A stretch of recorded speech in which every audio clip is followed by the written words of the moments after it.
hoping someday she'll forget about you.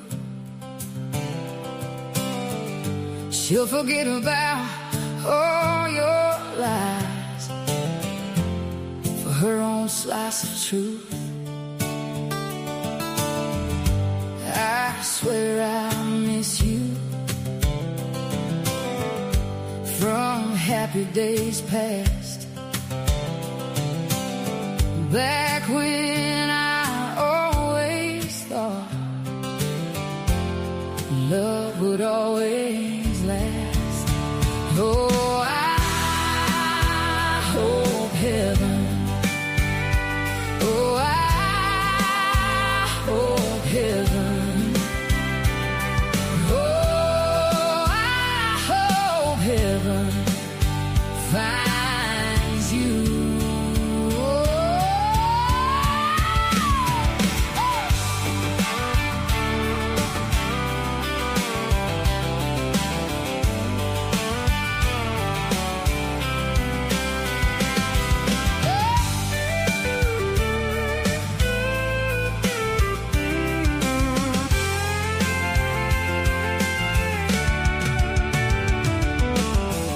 Someday I'll call you.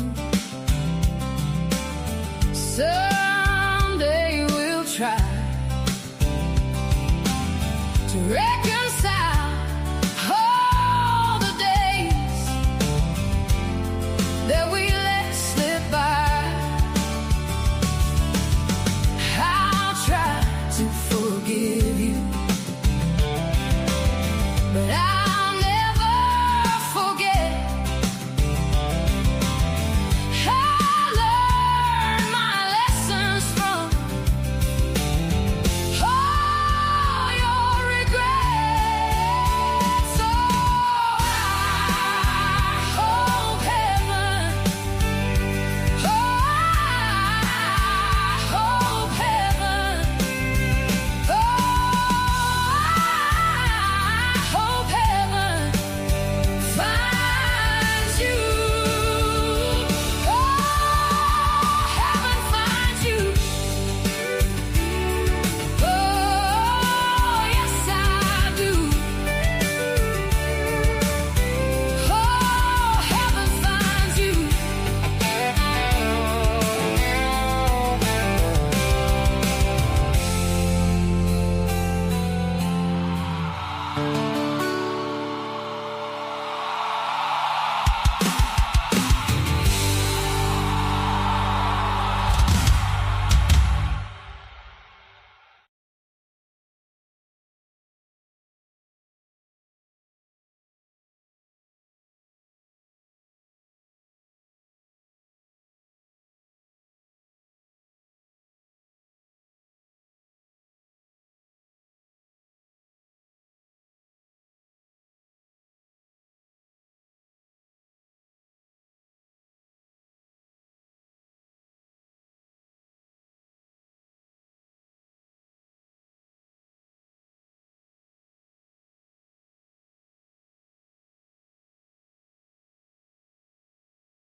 I look in the mirror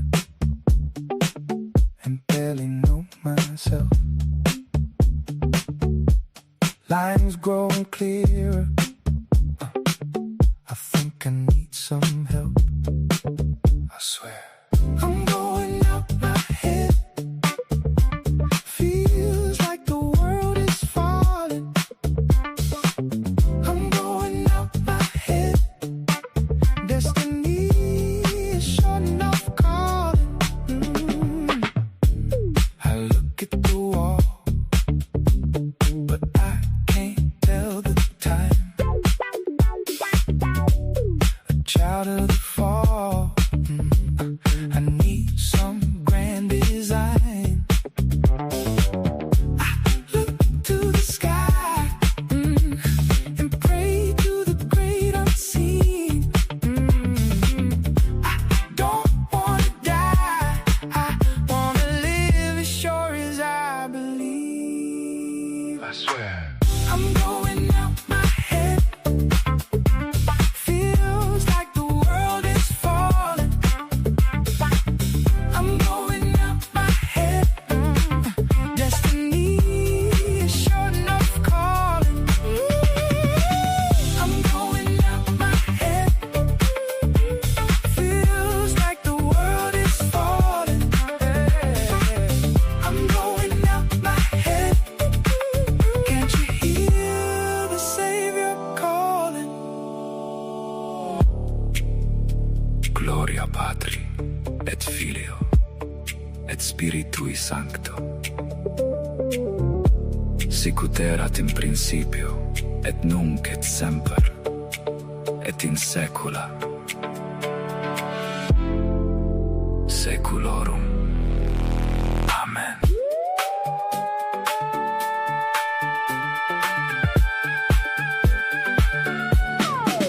I swear.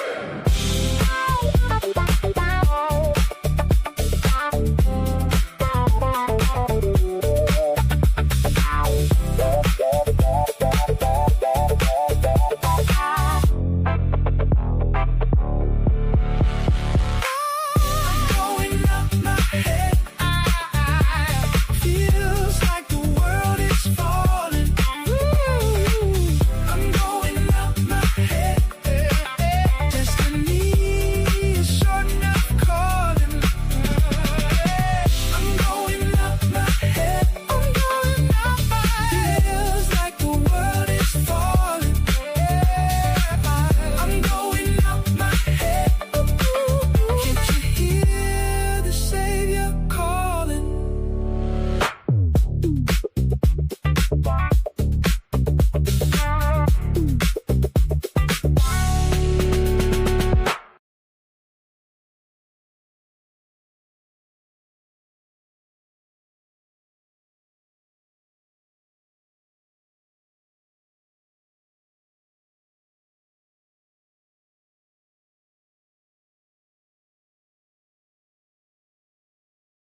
apartments.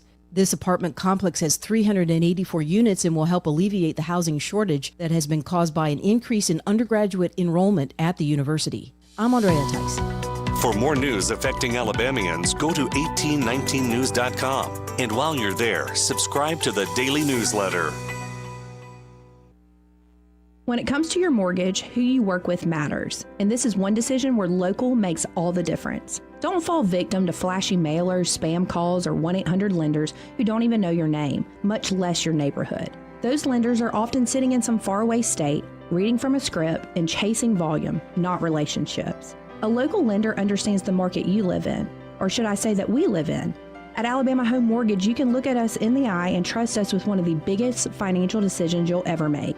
Local lenders don't disappear after closing day. Our reputation is built right here, one family at a time. So before you pick up the phone and call a stranger, remember us, Kim Williams and Madeline Cannon at Alabama Home Mortgage. You deserve guidance from someone who knows the community because they're a part of it. Give us a call at Alabama Home Mortgage today at 334-567-4223 or visit us online at myalabamahomemortgage.com. That's Alabama Home Mortgage, because there is a difference in mortgage companies. NMLS 1586368, Equal Housing Lender.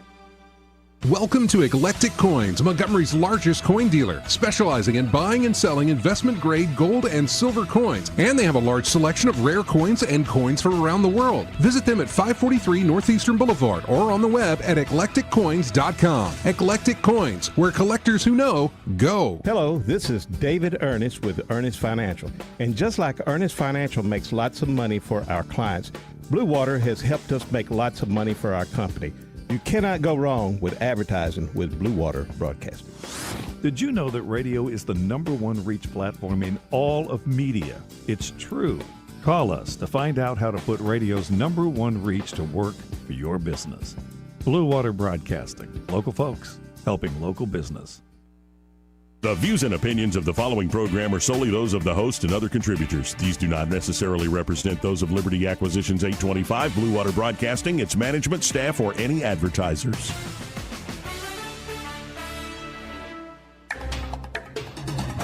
It's time for Montgomery's conversational radio show. It's News and Views on News Talk 93.1 FM. To join the conversation, call 272-9228.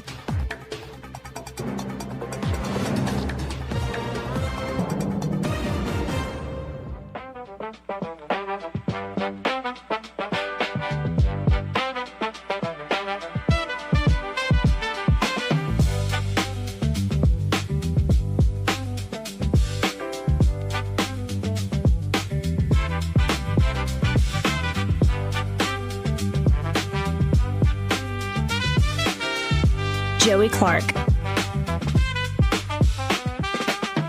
Welcome into the program. I'm your host, Joey Clark. Eddie Bader here in the studio with me. How you doing today? Pretty good. How you doing, Joe? I'm all right. Thank God it's another beautiful day. I think we're going to get a little rain today, but I got to be honest, I don't mind the rain. Yeah, I don't mind the rain. I don't mind the rain at all. So even when it's rainy, even when it's cloudy, even when you're feeling down, thank God it's another beautiful day. Hopefully it'll be a beautiful show, because we've got Erica Thomas here in a moment, and we have John Wall, who made that runoff. He's running for lieutenant governor. He'll be joining us about 12:30, I believe. Awesome. And, of course, we also have a report. A top education expert just testified before Congress and said this is the first time ever, like the first generation in human history, that is getting dumber after being educated. I can agree with that 100%. So, again, thank God for a beautiful day. Hopefully it'll be a beautiful show, and Montgomery needs a new mayor. That's a truth bomb and a half right there. Absolutely needs a new mayor. But as we said, Erica Thomas is on hold. Erica, how are you? Howdy, y'all. I'm doing great. I am so glad that this primary race, or at least the first round of the primary races, is concluded. We have now a few less races to watch, so getting a little bit easier. We're starting to get a feel of what Alabamians want as far as leadership, and I think we are seeing some good things. Can I just generally go across the map with you on the runoffs here, and just you don't even have to pick somebody, just your take of it. Like U.S. Senate, it looks like it's probably going to be Barry Moore and Jared Hudson, and so I think that's actually going to be quite competitive, despite Barry having the Trump endorsement.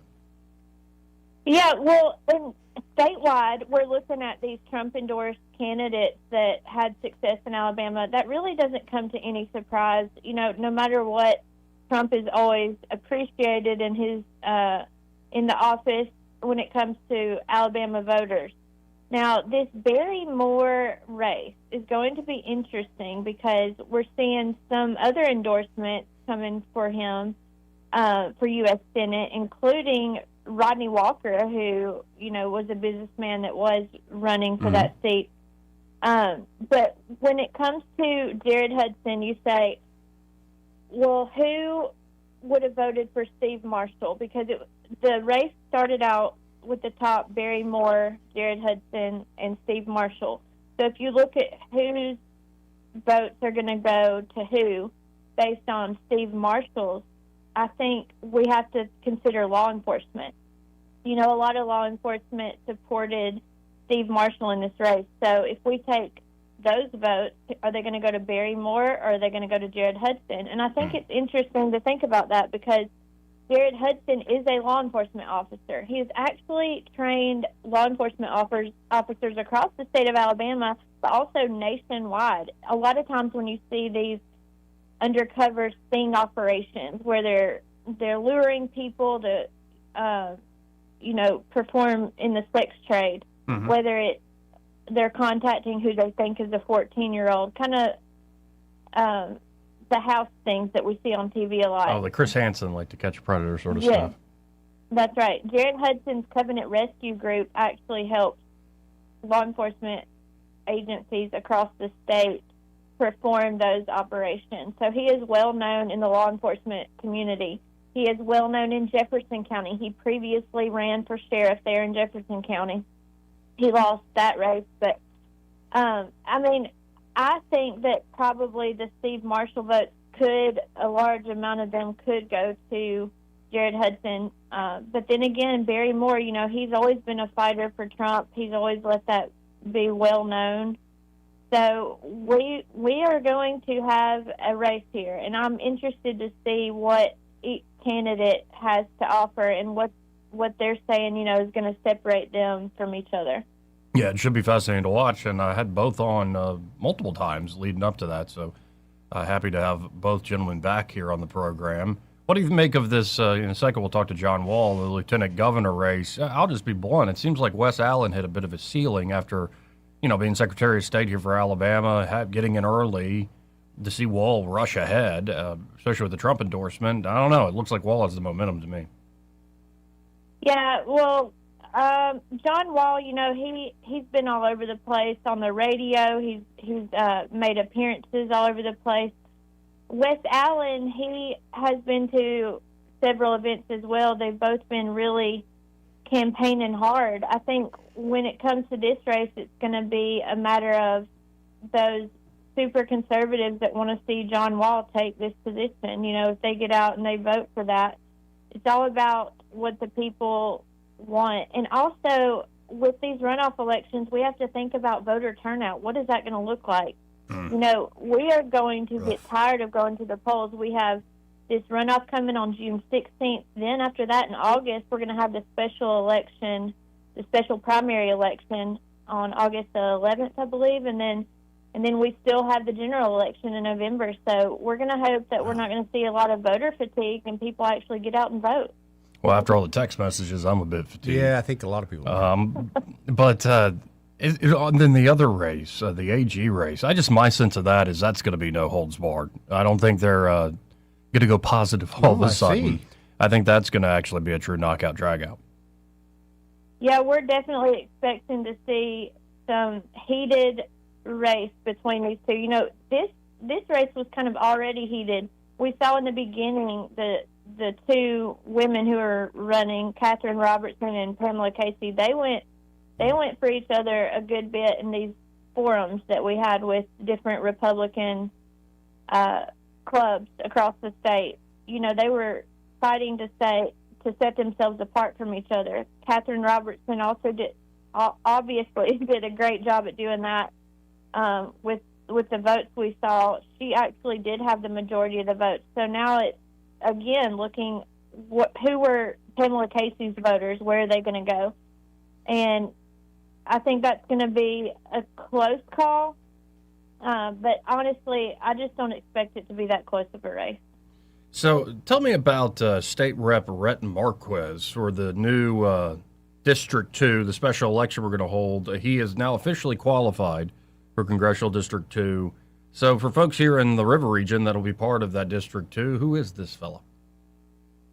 Rhett Marquez, he is a state representative currently. He's from Enterprise, and he was in that original CD1 race. So what we're seeing with this congressional district change is the candidates, there was 7 candidates from the CD1 race, and even though that those results will likely not count, Jerry Carl and Rhett Marquez were the top 2 contenders there.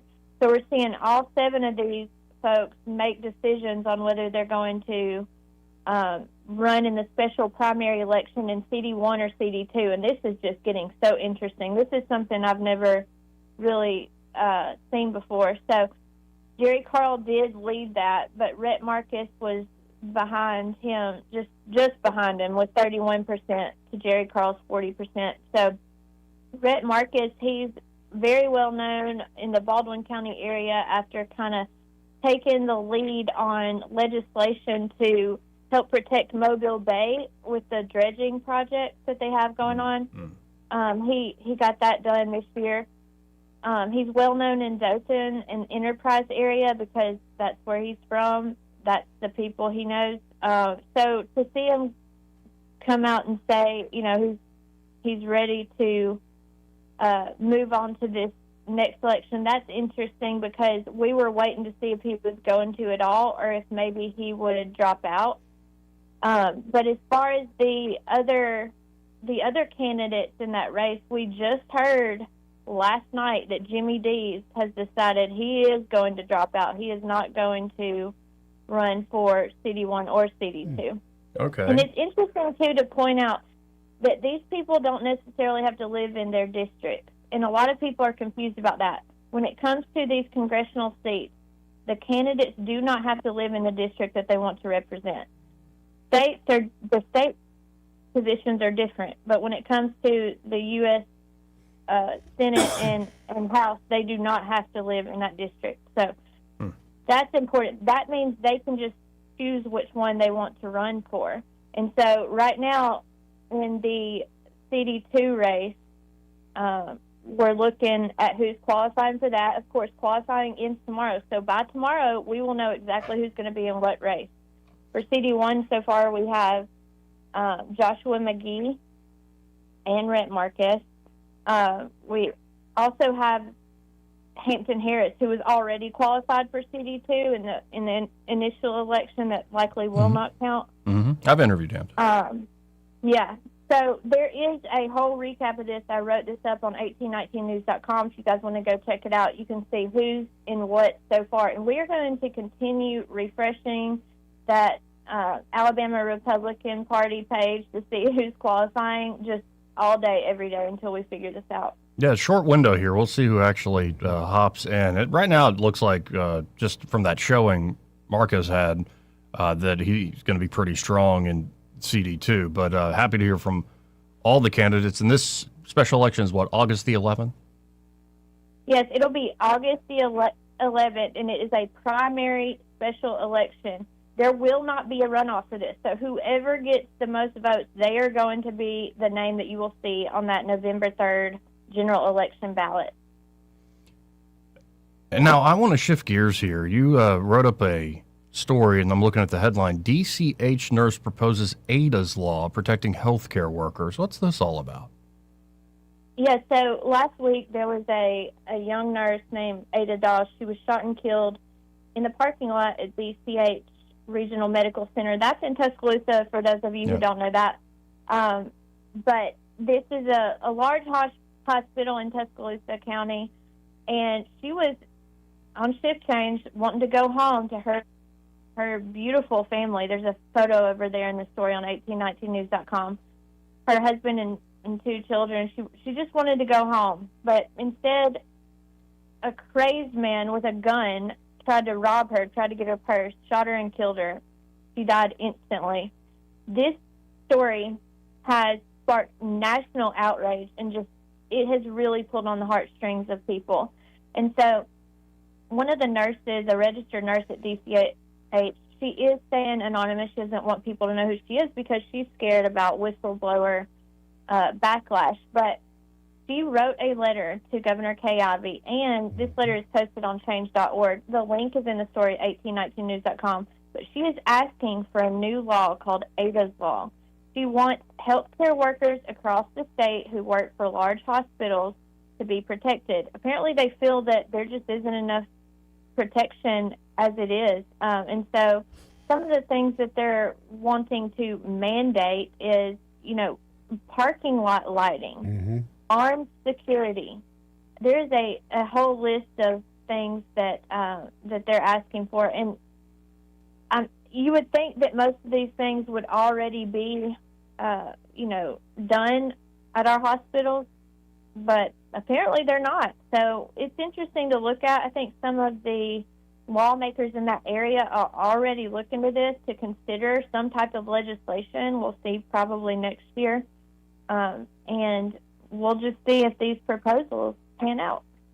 Yeah, I think it makes common sense. And I worry that there are, for a long time we lived in a society where you didn't have to think about this in regards to hospitals, schools, and all sorts of other places. No more. And these days, especially around the hospitals, in this case, it was this guy was having essentially mental health episode, and that's putting it mildly, was just ready to go and act out whatever demon had a hold of him. And when people, I believe he had been dropped off to be helped out. Yep. So when you have situations like that, and you have a nurse just trying to go home. My mother was a nurse for years, used to work in the major hospitals. It's a horror story. It truly is a nightmare. So I hope the governor and the legislature takes this seriously. Yeah, it's really sad. And this anonymous nurse, she works there. Her coworker was murdered in broad daylight in the parking lot. And she just says this tragedy proves that employee safety is not really a priority, especially when it comes to the people that are working day in and day out to make people's lives better, protect people, and keep them healthy. They leave, and this happens. They're actually saying one interesting thing to do that might help is have protected employee parking decks. So have separate parking decks from general population that are controlled with armed security, so that these workers can just walk to their car without worrying about getting shot and killed by somebody dealing with a mental crisis. Because, as you know, the mental health crisis in Alabama is rampant. And so where do these people go? They go to the hospital because they don't have anywhere else to go. So to protect not only employees but also the general public, we have got to look at making sure this does not happen again. Now, to end with this, I'd never heard of this place because I just never got into Birmingham nightlife, but there's a place that's having its final weekend called Nana Funk's. You ever been up to Nana Funk's? I have not. Sounds like something I would enjoy. Yeah. Yeah, so Nana Funk's is closing its doors, and this place has been around for a long time. Now, I went to UAB, so I'm familiar with the area where Nana Funk's is. There's several nightclubs or bars in that area.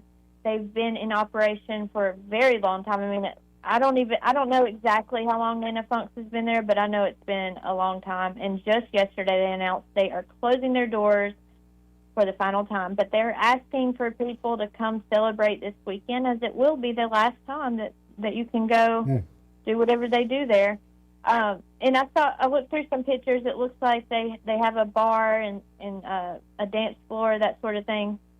But this all started in April because there was a shooting at the bar. And so that shooting caused people to start coming forward, talking to Birmingham city leaders about their concerns with the bar and the safety of people around the bar. The Birmingham police actually came forward and gave a history of responses that they've had to that location. And it was pretty hefty. I mean, they've had to come out there a good bit. I'm sure that's normal for, a place where people are partaking in a lot of alcohol. But they also outlined things that they were doing to increase security, but apparently this was just not in the cards for them, so they decided to go ahead and close their doors. Yeah, no, and there are a few spots that unseemly spots in Montgomery that once were, and there's just a vibe about the place, and and it starts attracting particular people who like that vibe, and if it keeps happening, that's a shame. But also, I think the culture's changing. I don't think at least younger folks are going out. Some are, but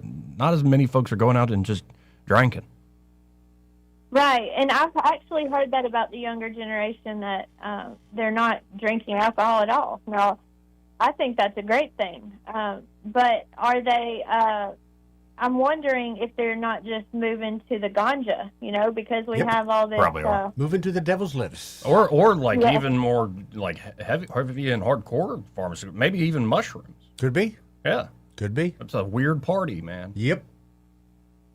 I don't know. I think it's great, though. I mean, as far as the alcohol decreasing, I've always said, alcohol is just response. When bad things happen, a lot of times alcohol is involved, Oh, yeah. And so it's just people, they can't handle their liquor, and they end up just acting out. So I feel like this younger generation, maybe if they're not partaking in too many things, then we have some hope. Well, I always appreciate the time, Erica, and your reporting. And if folks want to check out what you're working on or want to get in touch with you about a story, how can they do so? Well, definitely you can connect with me by emailing me directly, erica.thomas@1819news.com. And I want to hear from everyone across the state about what they want to know about. What do you want me to look into? I love listening to the people because, 1819 News, we are a nonprofit. We operate off of donations and memberships, so we are not bought and paid for. We are not going to do stuff because the establishment wants us to. We are going to cover stories that matter to the people, and I only have one way to hear about those stories, and that's from you guys. So please email me, erica.thomas@1819news.com. Don't forget to miss out on this either. You can subscribe to our newsletter and get our top stories every day. And if you really want to support us, we'd appreciate it. You can do that for as little as $5 a month. Just become a member. If you go to any of my stories, you'll see this and links at the bottom of my stories. Well, appreciate it, Erica, and we'll talk again next week. Thank you. Thank you, Joey. God bless. God bless. Again, Erica Thomas there with 1819 News. Yeah, bars getting shuttered and nurses getting killed in the parking lot by mental health patients, and of course politics. Yeah, we cover all sorts of things there, and she's had her hands full. Everybody at 1819 doing the reporting on all the results and stuff. Mm-hmm. Ooh, my goodness! And I think there is a bit of voter fatigue even before this election. Did you see how many votes Jamel Brown got? How many? 15,000. 15,000. Now Doug Jones still won, but Jamel got 15,000. I've seen, it's just me and my world, I guess, but on TikTok, I couldn't believe how many people have come back and said, what are you people in Montgomery, Alabama doing voting for this? Having fun. Having too much fun. 15,000. Mm-hmm. Now, we're voting for the preacher man. No. The preacher man who likes twerking and drinking and smoking and doing all sorts of stuff. I get the campaign was a bit of a joke, and but I know some people like 15,000 people didn't find it funny. I think a lot of those people thought, hey, this is our chance? Yeah. This is our ticket to ride? Morons. Well. Rubes. Are you new to politics? No, anyway. This part of the program brought to you by Pest Pro Services, and they're Pest Pro Ashley and that great team are ready to help you out with any and all of your pest control needs. Get on their monthly subscription model, and they'll come out on a regular basis. Make sure the house is secured from all those insects that are getting more and more active as things heat up, and also all this rain kicking things up, especially the mosquitoes. Mm-hmm. And in fact, if you do have an acute problem with the mosquitoes, well, they got an answer for you, buddy. Yeah, they have mosquito protection. They can, of course, do termite inspection protection. And say you have something like fire ants, too many cropping up, or something gets in the crawl space or the attic, a little critter trying to make a home out of your home. They can get it out of there. Pest Pro Services, they can do it all. They can. So check them out. You can always learn more at ppsriverregion.com, or just search Pest Pro Services on the Book of Faces, or call them direct at 265-9990. That's 265-9990. And be sure to tell them that Joey and any of those fellas on the radio sent you. We'll be right back, hopefully with John Wall, candidate to be the next lieutenant governor of the great state of Alabama. Want to carry News Talk in your pocket? Download the News Talk 93.1 app from the App Store. Available on iPhone and Android. Never miss a moment. Download now.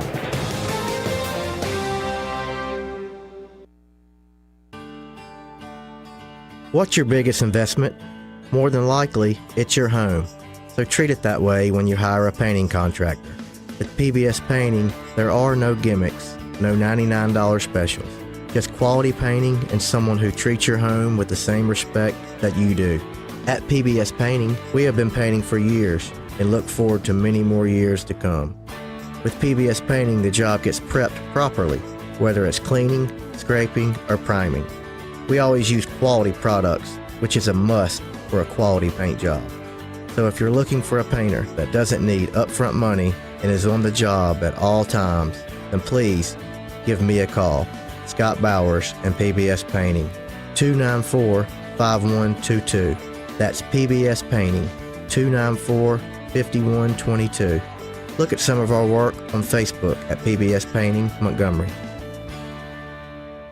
Attention River Region business owners. Local counties are now inspecting and enforcing backflow prevention requirements. Headley Plumbing is fully certified to install, repair, and test backflow preventers, helping you stay compliant and avoid costly violations. We've been serving the River Region for decades with dependable professional service you can trust. No membership, no contract, just fair, reliable service. Call Headley Plumbing at 285-3667 or visit headleyplumbing.com. In our business, a flush beats a full house. Headley Metal Buildings has been your source for quality metal buildings in the River Region since 2007. Carports up to 24 feet wide, RV covers, storage buildings, even a sturdy metal barn up to 54 feet wide. Your structure can be customized, installed on level ground, and comes with a 20-year warranty. Let Headley Metal Buildings help you find the perfect solution. Financing available. Call 285-3667 for details or find Headley Metal Buildings on Facebook. Hi, this is Bo Goodson from the Goodson Group with your Real Estate Minute. The 5 things to do when you are considering selling your home. Number 1, get a realtor to evaluate your home, and that will make suggestions on updates needed for your home, painting suggestions, and staging tips to highlight your home. Number 2, along with the evaluation of the house, you need an updated market analysis that compares your house to other houses for sale and those that have sold. Number 3, do a walk around your own home to see what you could do to improve the curb appeal to potential buyers. Since research tells us that 8 out of 10 home buyers choose the house that they view based on the curb appeal of the home. Number 4, review online the houses that have sold in your neighborhood to see how yours compares with the ones that buyers have chosen. Number 5, if possible, use a CRS certified realtor in your marketplace. For other details, call Bo Goodson at the Goodson Group, 221-2883 or 551-0225. Yes? Yeah, I'm Bill. You called about some breakers tripping? Oh, yes, Bill.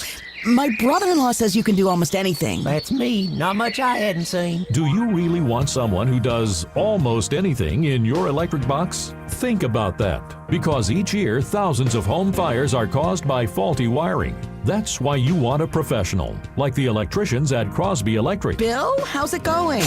Bill, ooh, are you okay? Oh, yeah, well, I didn't really need my eyebrows anyway. At Crosby Electric, all technicians undergo rigorous safety training, as well as background checks, drug testing, and continuing education. Bill, you think maybe I should call a real electrician? No, these little slip-ups happen. Everybody does it. Really? No, not really. When you need professional electric work, or you just like someone to assess your home for safety, call the experts at Crosby Electric, 272-2085, or visit us at crosbyelectric.com. Rich Thomas Weather is brought to you by Wiley Sanders Truck Lines. Truckers, listen up. A $2,500 sign-on bonus only at Wiley Sanders Truck Lines. Work for a company that puts God and family first. 855-777-9785. Wiley Sanders Truck Lines. Rich Thomas Weather.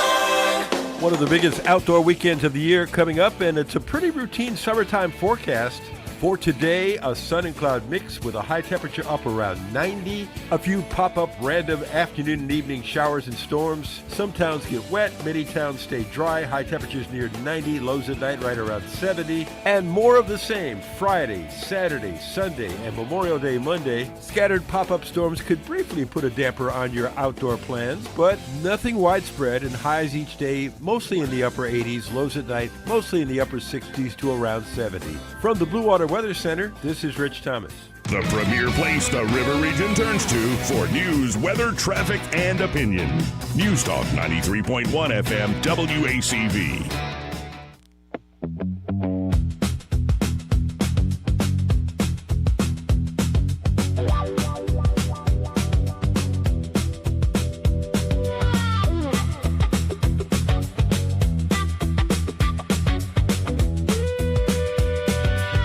Joey Clark. Welcome back. And without further ado, we have on the phones joining us. He is, he's got the momentum is the way I put it earlier. I'll just be straight up about it. In the runoff to be the next lieutenant governor of the great state of Alabama, we have John Wall joining us. John, how are you, sir? I'm doing well. It's good to be on the show.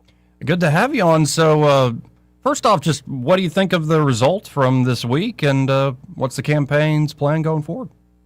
Yeah, well, I mean, look, I am incredibly humbled by the results on Tuesday night. You know, I outperformed all expectations, all the polling, and I'm very thankful to the people of the state. And I think it goes back to this simple fact.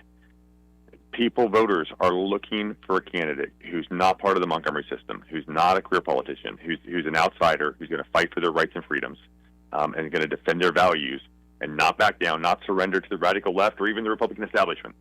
And that's who I am. And I think I'm so excited that they heard that message, that I was able to talk with them, traveling across the state, and that was rewarded, because I think 2026 can be a year of change for the state of Alabama. There is no reason for us not to be leading the nation when it comes to conservative principles. That's what the voters want, and I'm proud to be that conservative fighter who's going to go to Montgomery, drain the swamp, and stand for the people of this state and never back down. Now, I guess I could ask this next question this way. What did you think of Coach's speech right there up at Vulcan Park, and maybe what he was laying out on the road ahead? Look, I think it was amazing. Coach and I actually worked in Coach's campaign 6 years ago when we beat Doug Jones, and then served on his transition team in Washington, D.C. And we were both endorsed by Donald Trump on the same night. And I think we're going to bring a fairly similar philosophy to government. We want a small government. We want a constitutionally limited government. We want freedom back. We want less taxes, less regulations. And so this is the dream come true for me to, if I win this race for lieutenant governor, to be serving at the same time as a governor who shares those same values and wants to make Alabama better. Yeah, and this isn't the nice way to put it, but as much as we are a ruby red state, and just look at the vote numbers for President Trump, but so many other Republicans over the years, and that shift that's happened over the last few decades, there is still a bit of hick lib central. That's the rude way to put it. Especially, like, for instance, when we look in the news, I'll play some a little later in the program, the SPLC and Congress investigating them further. They're headquartered right here in Montgomery, and when I look at what Doug Jones tries to present in this sort of nice, genteel Southern way, it's still the radicalism of the National Party, and it seems like we still have a fight on our hands here in the state of Alabama, despite the strong Republican numbers.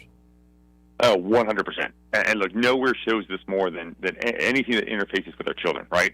Our education system, where we've got to make that a priority, make sure that we get this liberal, woke garbage out of our classrooms and give back to teaching our kids reading, writing, arithmetic, real history, and civics. I've been on the front lines of that fight as chairman of the state library board. Right.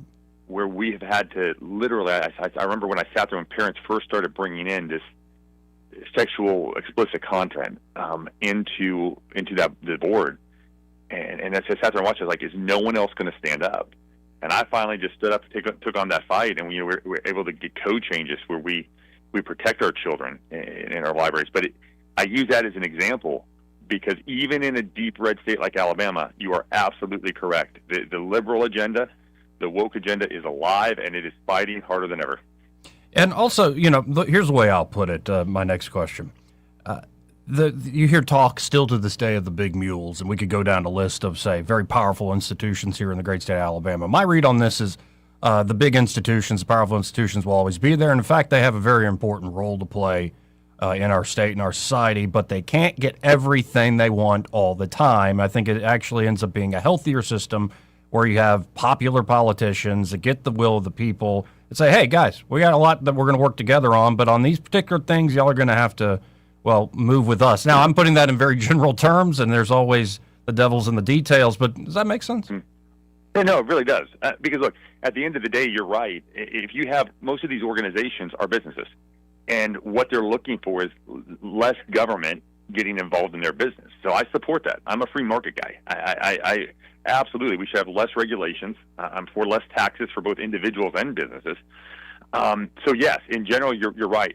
The only time that's not the case, and this is what's so important for our elected officials, that when there is a conflict between any organization, any business, any trade, any PAC, any special interest group, if there's a conflict between them and the people, we need elected officials, we need leaders who will side with the people every time.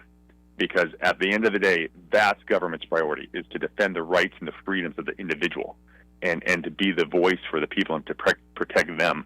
And that's why government was created. So I think you're right. All these organizations, I get along with most of them, although I am definitely not the establishment pick. But I think they have an important role in government. But at the end of the day, the most important role is the Constitution and the people of this country.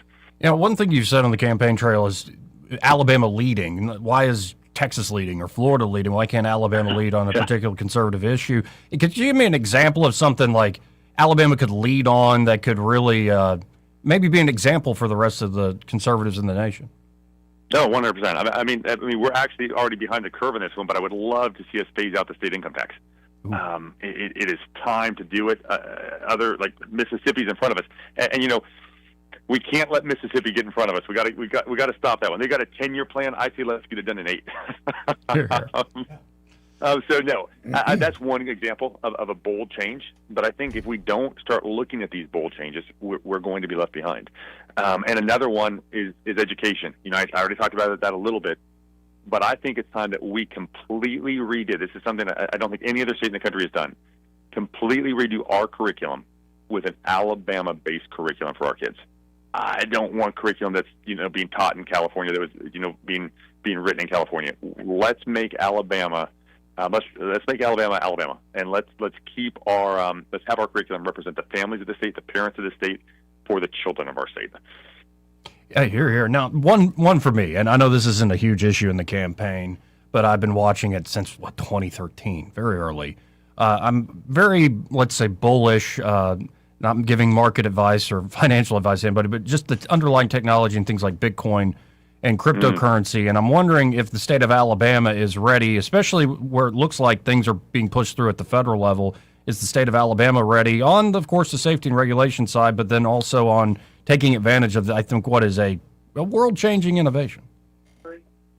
Yeah, I mean, look, we need to be. And I talked about this, like, I'm up in the Huntsville area, and where we have that innovation. I think, look, Alabama has an opportunity to really get in there and be a leader in some of the technology, tech side of the industry. And I think it's important we do. Now, there's also, I'm going to be honest, there are concerns, like with data centers or AI concerns me, just the impact it's having on the internet and being able to find actual facts and truth. So I think there do need to be guardrails, and I think we need to be very cautious about how we let it affect our society. But as far as the innovation and jobs and getting in front and making sure that we're leading, I think that's important, because we need to be led by the right people and by conservatism. Otherwise, the left will use it.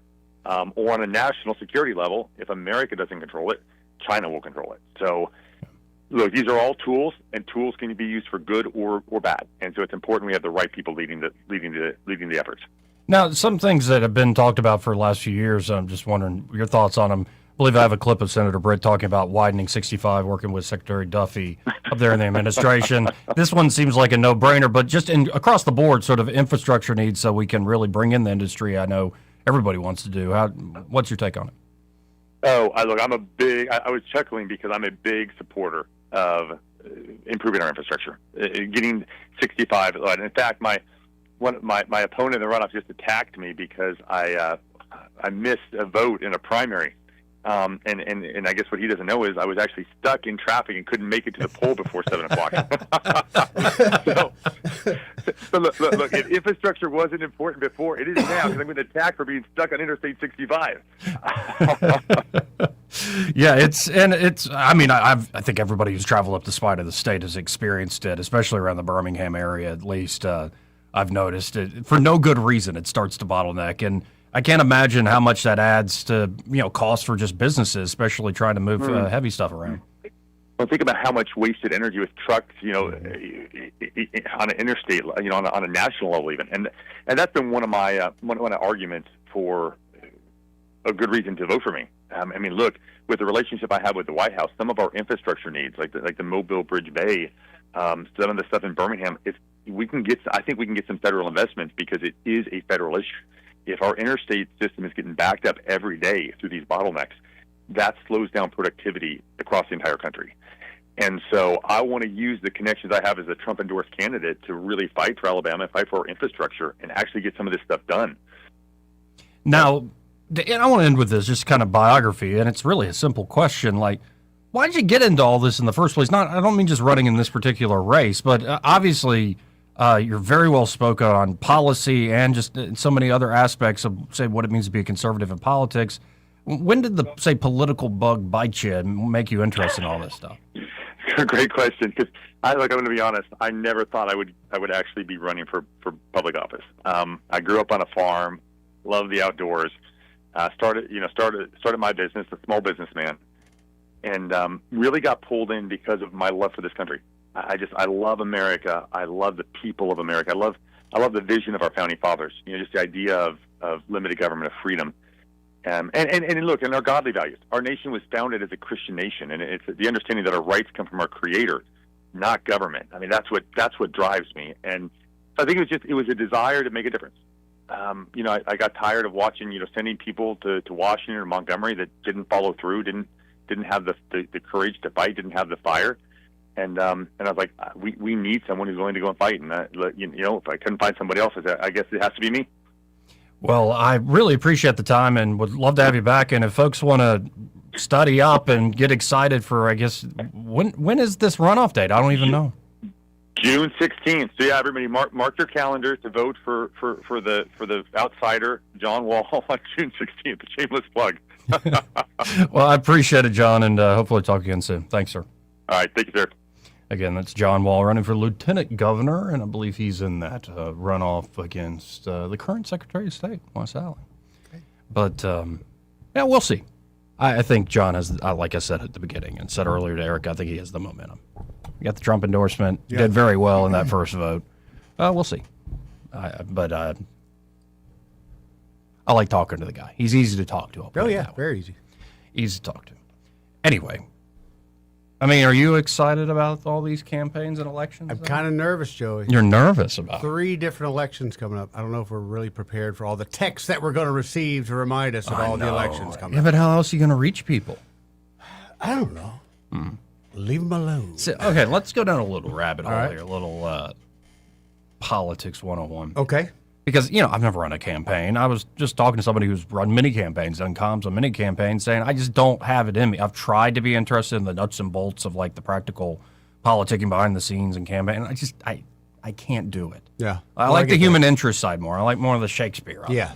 But the sizzle, so to speak. But I'm also fascinated by, like, how does this work on a human nature psychological level? And here's what I mean.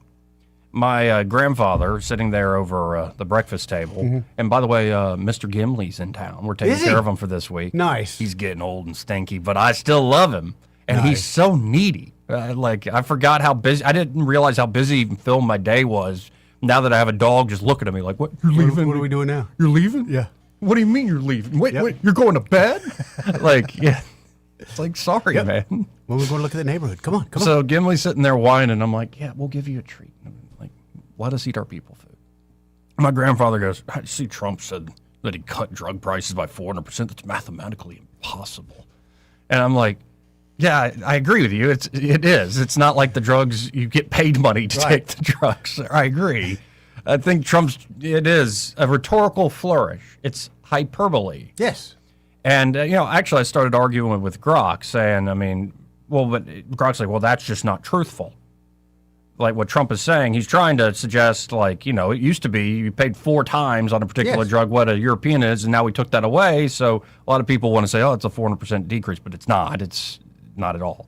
But that's a good way to get in people's minds. We've cut it a great deal. And Grok got into this thing with me of well, the people that last the longest in politics are the folks who can tell a good story with truth that can't be easily falsified.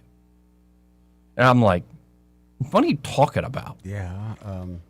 I think actually what drives the car in politics has much more to do with certain tricks of persuasion. Trump's a master at it with the imagery that he builds up. Like the wall wasn't just a wall at the very beginning of that first campaign. Right.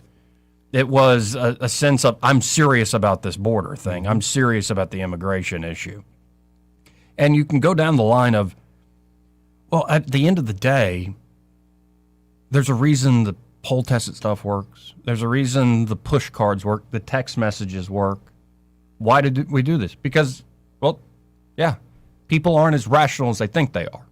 And if they feel like they have a duty, they believe in the country, they believe their vote is a very sacred duty, in fact, in a civic sort of way, that, when it comes time, but, you're busy with life and have all these other distractions. So when you sit down, you go to vote, but you didn't prepare that much. And all of a sudden, oh, I remember that text from and I kind of like the look of that guy or gal. Yeah.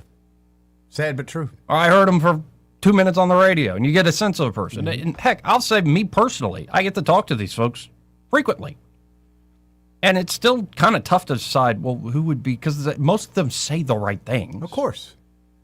That's kind of the whole point. So you're trying to read in between the lines of, okay, it's one thing to say a thing, it's one thing to campaign, but when you get down to it... Do they really believe their own BS? Right, and so I think sometimes we do have this weird, almost scientific fetish in our politics still of, let me look at the data and the stats and just the facts, sir. And I'm like, that's not how human beings work. In fact, that's not even how truth works. You cannot reduce truth with a capital T down to just figures and bits of information. It has much more to do with the story you're telling, the identity that you're selling. It has much more to do with how you make people feel in the gut and in their heart and what you make them hope for and who you make them hate and suspect. It's funny. That's what's more important. It's funny you talk about it's a story. That was the biggest thing with eBay. When eBay first came out, people were like, why are people buying so much people's used junk? If you had a good story with that piece of junk, anybody would buy it. I mean, it could be a paper bag. If you had a good story, people were buying it. That's what people want. And how do we tell our stories these days? Unfortunately, it's unless you're actually sitting down for a long podcast, it's in fragmented bits and bytes. Clips. And so to get in somebody's mind, you send text after text after text. Now, it will backfire in some ways. At some point, yeah. But you might lose one out of, 20? Because, and you'd be like, well, I'm only going to campaign on the truth. And I'm like, that's noble, actually. Good luck with that. But the problem with just telling nothing but the truth in politics, like just the facts, ma'am, just the facts, sir, is half of the population already discounts it and thinks you're lying because you're on the wrong team. Yeah. Yep. So there's just so much more going on when these campaigns come around than just like, so-and-so made a good argument. Points to his side. It's just not how it works at all. Points to his side. I wish. There are days where I wish it worked that way, but no. It has much more to do with, our non-rational side, which is a lot bigger than our Human rational. nature, buddy. Anyway, this is why I keep saying, by the way, the true battlefield is spiritual discernment and prayer.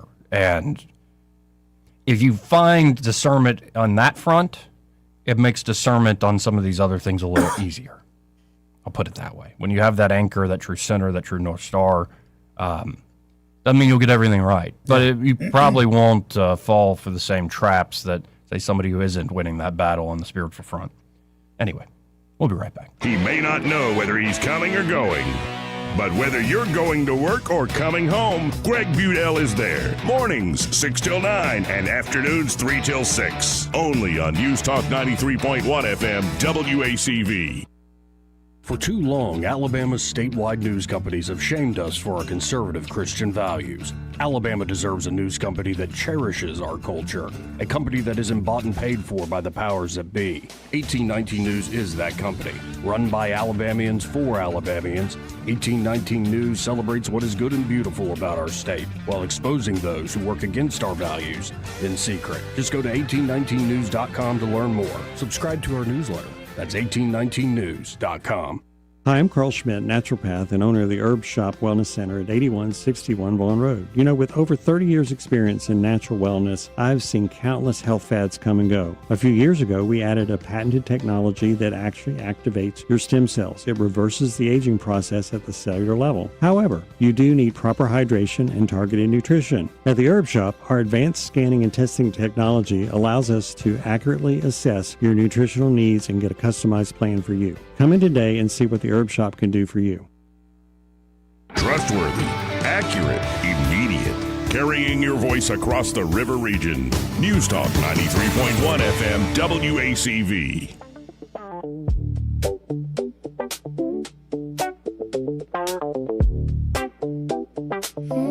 Joey Clark. Welcome back. I'm your host, Joey Clark. 272-9228 if you want to get in on the conversation. Let's go to Alexi Gambler. How you doing? If I get a text, I ain't voting for you.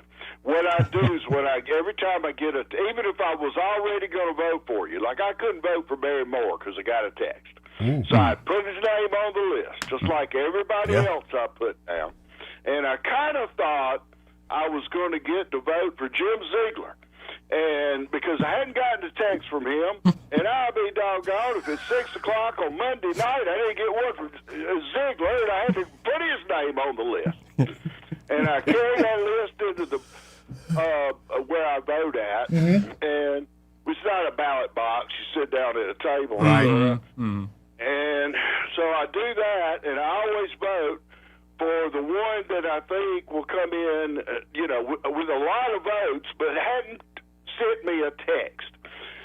There's only about 6 people that have my phone number that you can text on, and because I don't give that number out. And all 6 people, when they do text, it's never good news.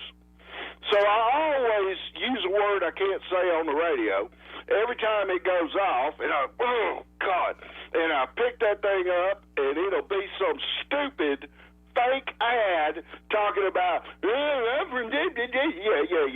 okay, your name goes on the list, you ain't getting a vote. So this text crap, it needs to be made illegal. If you want to advertise to me, buy a radio spot, buy a television spot, do a mailer, and put it in the mailbox. But that's fine. But you're not going to use my phone to advertise to me by a text and get a vote from me. You're going to get a vote against yourself, because that's what I'm going to do. Oh, I was saying the night before, at this rate, I'm not going to be able to vote for anybody. I was getting them from everybody. Yeah. Well, in this race coming up, you're right. But I wasn't able to vote for Tuberville. And I'm like, well, okay. Wait, did you vote Democrat for Jamel Jermaine Brown? Yeah, I think so. It was somebody I hadn't heard from. His name wasn't on the list. I'm probably one of the 15. He didn't send me a text message, but I saw him twerking on Facebook. Yeah. So I had to give him that vote. I don't even know who y'all talking about. He's a legend in his own mind. Yeah. I don't have TikTok or none of that crap. I go on Facebook once a month. So, and that's just to check stupid messages. But anyway, find out who died, that kind of stuff. Yeah. But anyway, that's all I had to say. Appreciate it. Text works against you. All right, bye. See you, brother. This part of the program brought to you by Montgomery Men's Health, and they're at Montgomery Men's Health. They're ready to help you fellas out. Mm-hmm. You just don't feel right. Right. You know what I mean? You're feeling like you're second-guessing yourself all the time. Mm-hmm. You don't have that energy and no libido to speak of, which I guess can kind of translate into life force. It can. You just have no life force in general, and including in the bedroom. You're just kind of kaput. Well, what if I told you there's a place that can help you? It's called Montgomery Men's Health, powered by Men's Pro. They are a men's performance clinic in Alabama, and it'll be low T, low testosterone, or ED, or PE, or you know how, I won't go into all the details. You can look it up online at MontgomeryMen'sHealth.com. But, you know, guys can worry about size. Yeah. They have fixes now. Oh, is that right? Yeah, they do. Interesting. I was a little surprised.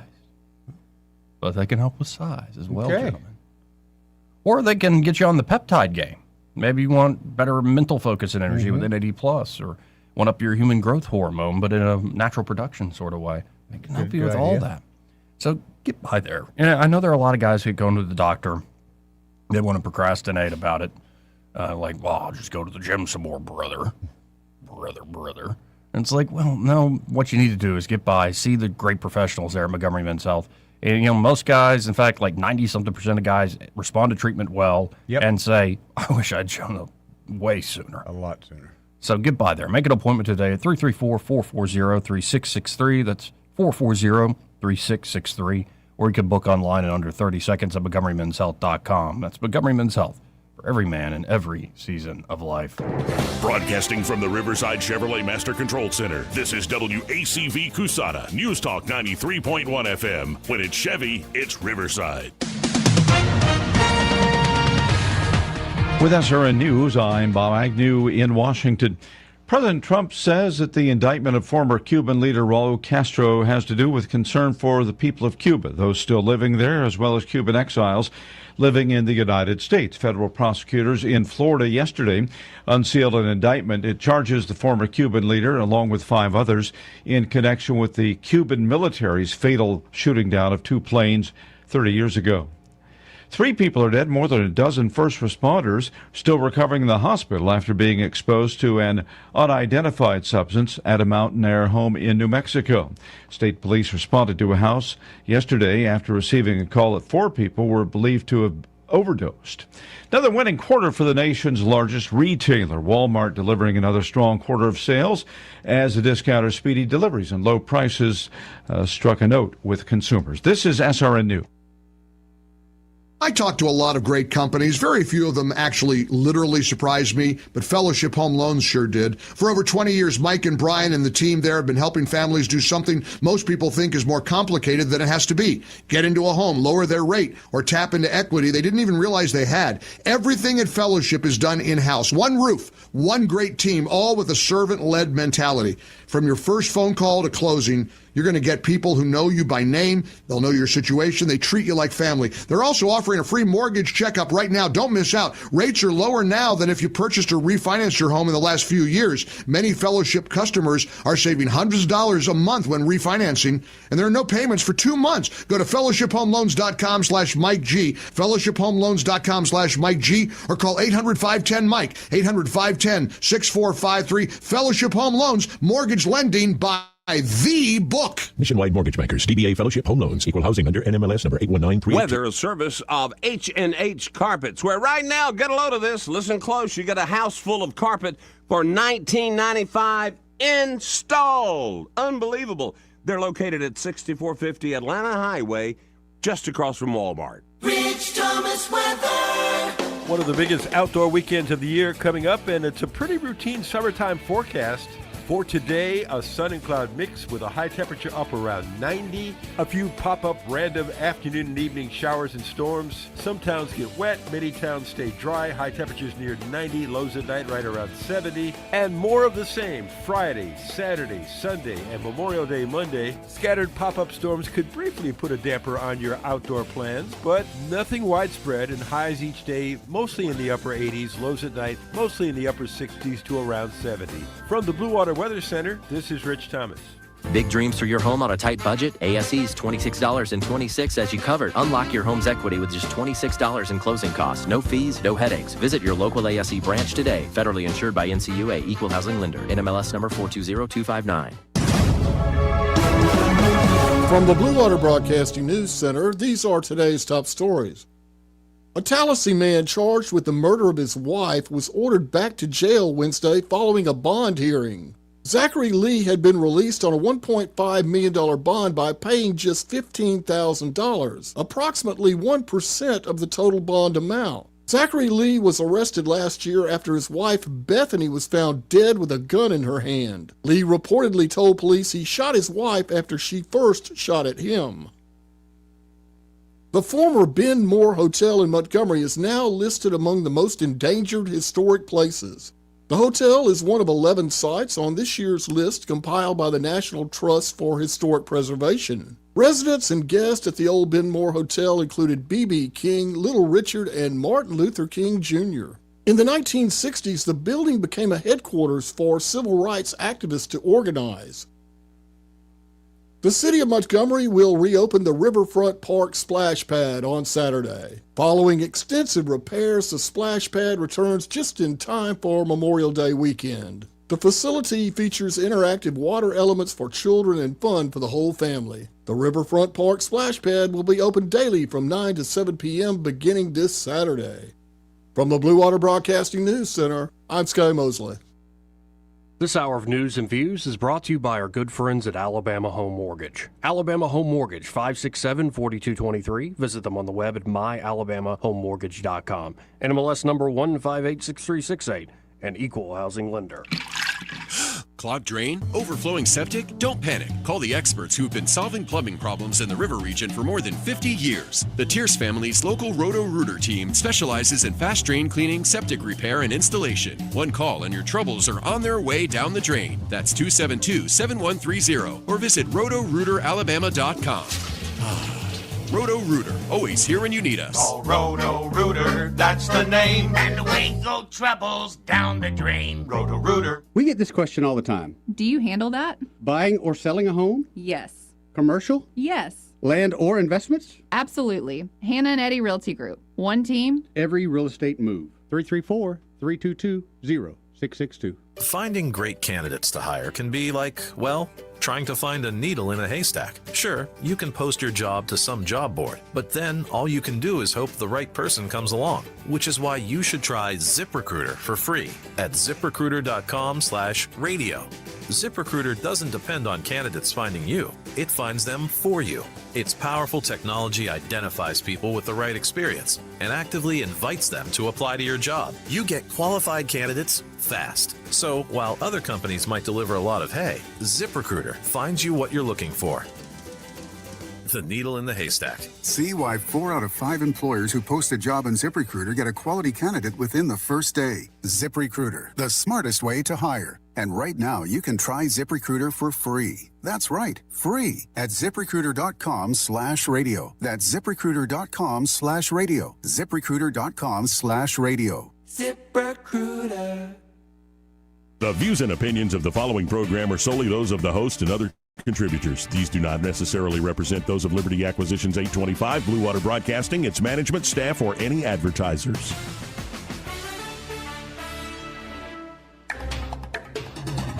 It's time for Montgomery's conversational radio show. It's news and views on News Talk 93.1 FM. To join the conversation, call 272-9228.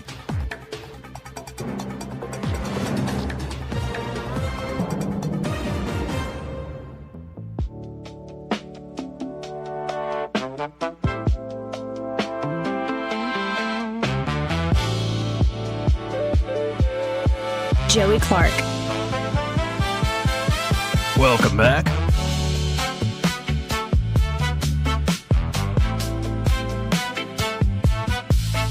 So there's all sorts of stuff in the news, like Trump trying to get the deal with Iran done, and there's also, finally, the Democrats came out with an autopsy report on what happened in 2024. But they don't want to release it, do they?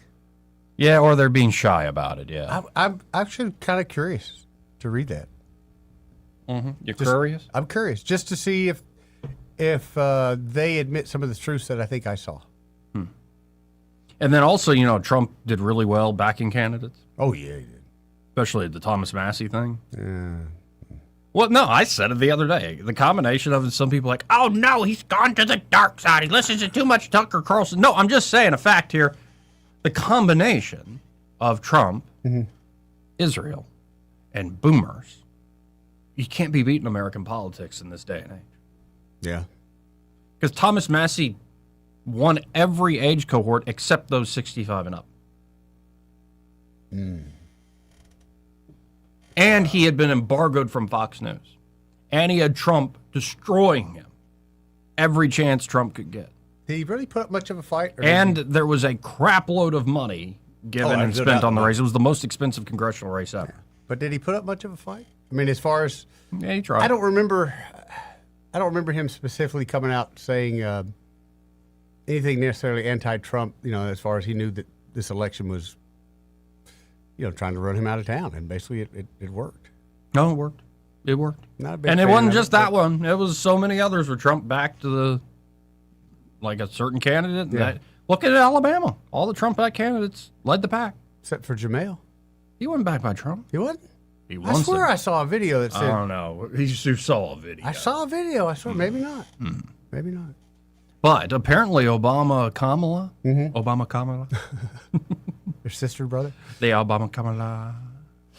backed candidates. Yeah. Obama-Kamala backed candidates get destroyed for spending millions of dollars. I could have told him that. Yeah. Oh, see, and another example of the Trump effect, Ken Paxton is now leading by 12 points in Texas. So, okay. I do like Paxton. I like Paxton. I like that he chose Paxton. Yeah. John Thune, in his very, austere, I'm a very important man in the Senate way, was pissed about it. But yeah. Yeah. Oh, yeah, stick up your butt. Big time. Is that a requirement? Is that actually a rite of passage up there in the United States Senate that they must put a stick in your butt? Is it an official stick, or is it just one somebody finds? Or is it one somebody can control with their phone?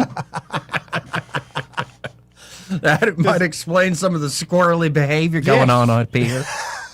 But it's true. He does. He acts like he's just... And maybe it's just me. Holier than thou type people really get me. And he seems to be a holier than thou. It's also... I can see why that happens, though. I can empathize. Like, if you're playing that game and it's like everybody's got knives out. Sure. Like, as nice as people are and you work with somebody for years on all sorts of stuff, when push comes to shove on certain things they want and it's different than what you want, they will try to win. You're out. Yep. And so I think there is a need to have this very prim and proper facade, because if you're a wild card, like Trump is not that way. Right. It makes people uneasy. It's like, oh, he's actually saying this crap out loud. What y'all That's think? what I want. Right. Or I say I want that. Yeah.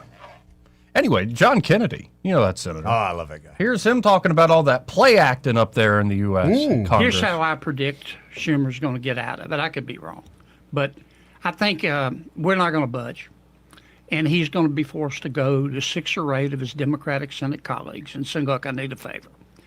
Vote to get me out of this shutdown. Yeah. This is a few months He's going to tell them, now, look, I got to vote no. And I got to dog cuss you a little bit. We got to make it. We got to have some play acting and make this look good. And then we come out of the shutdown. But Bernie, he's tough. But the danger for Bernie, I'm serious. Bernie's tough. Oh, he's tough. By the way, did you see John Kennedy introduce a member of, I guess, his family that he keeps out underneath the carport the other day? I did not see that. Oh, man, I got to find this I missed real quick, man. Because there's all sorts of talk, what's going on with politics and stuff. But Senator Kennedy was trying to inform folks how he stays so fit. Was he on a bike? You're close. Like an exercise bike. But he put this out on his account on X, saying, he did it. Hey, X, I have someone I'd like you to meet. Oh, boy. So I can't believe you haven't heard this yet. Okay, well, here we go. Senator John Kennedy introducing to somebody. Hey, guys. John Kennedy here. I've got somebody I would like you to meet. This is Margaret. Margaret is my elliptical trainer. I named Margaret after Margaret Thatcher, because both kick butt. Yeah, I bet. Names. As you can see, Margaret, my elliptical trainer, is out here under my carport in Louisiana for 3 reasons. Number 1, Margaret is too heavy to get in the house. Number 2, Becky won't let me bring Margaret in the house. And number 3, I like to break a good sweat. Yeah. I keep Margaret under the carport where I can do it, particularly in the summer. After Margaret kicks my butt, I lift weights, and there's Margaret in the background. I wanted you to meet Margaret. I just wanted you to see how I spend some of my time when I'm not working in the United States Senate. You may not be impressed by Margaret, but I love Margaret.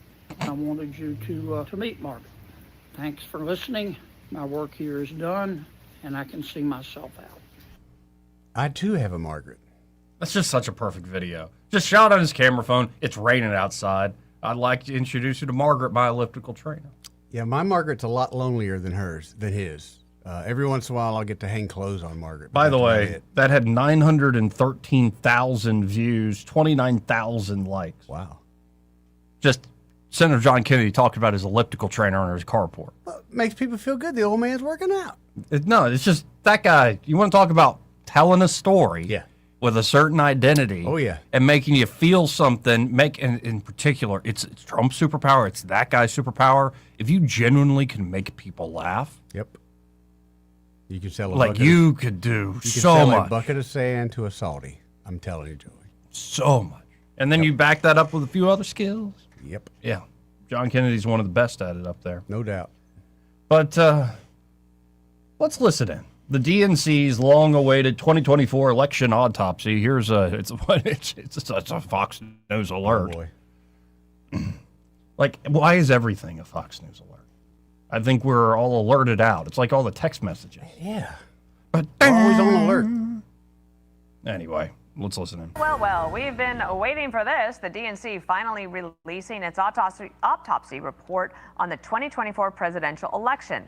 DNC Chair Ken Martin writing, "I am not proud of this product. It does not meet my standards, and it won't meet your standards. I don't endorse what's in this report or what's left out of it." So he's already... Well, you couldn't even do the report right? Yeah. On how y'all sucked and failed in 2024? If you can't look at your own truth, you're never going to fix your problem, dude. Anyway, let's keep going. Anna Bream is the anchor of Fox News Sunday. She joins us now. So this just happened. Why do you think he thinks that it does... Well, do you know why it doesn't meet his standards or why he thinks people will be disappointed? Well, we're going through what CNN says is this report. We haven't verified it independently, but it's got all kinds of notations on it that are apparently the DNC's objections or questions that it had. And Ken Martin says he initially didn't release this after he had commissioned it because there wasn't source material. They felt there were issues with it and they wanted to see more, pull more together before they'd release it. And then he said after we had some success in these special elections and other things, I didn't want to release it because I thought it would be a distraction. Then I realized it was a distraction not releasing it. So CNN says it's gotten its hands on this thing and what they're purporting that it is. It talks about a lot of different things in here. They say Democrats have lost ground at every level from inconsistent messaging and improper planning. They talk about funding and not equipping their state parties. And, the document I'm looking at goes on a deep dive through a number of state races, down to the attorney general level and looking at where things matched and didn't match with messaging and voting. And they said, in some of these cases that you couldn't just have a message that we're anti-Trump. We hate President Trump or he's not good for us. He's not good for the country. You have to have your own independent messaging. So it's nearly 200 pages. We're starting to dig through it and would like to independently verify it ourselves as well. So it's telling us a bunch of stuff that we don't want to hear is what it sounds like to me, just from the characterization. Some truth pills you don't want to take. Right. Well, this gets to the whole thing. It's like you fashion your own truth in this political game. Yeah, but if you if you run a campaign and you lose, you got to want to know what happened. So why would you not hire and look at the honest truth? Because you're not going to fix it otherwise. Because the people who wrote it are probably racist. Oh. Or something like that. I forgot about that part. Or something like that. I don't know. It's just, we'll see. I still predict that the Democrats will have somebody almost like Trump, not necessarily the same personality, but somebody who's an outsider who will come in and run for their top of their ticket and completely remake that party. That's what they need, but I can't think of anybody off the top of my head. No, I can't either. I'm just saying that's probably what's going to happen. If not, they're going to go probably more the socialist route. They're going to go away from the identity politics, though that will always have remnants of it. And they're going to go to the hardcore class war sort of stuff, the economic populism stuff, which there's energy for that in the country. I hate saying it, but look, everybody's broke, man. Right. Everybody's paying $4.20 for gas.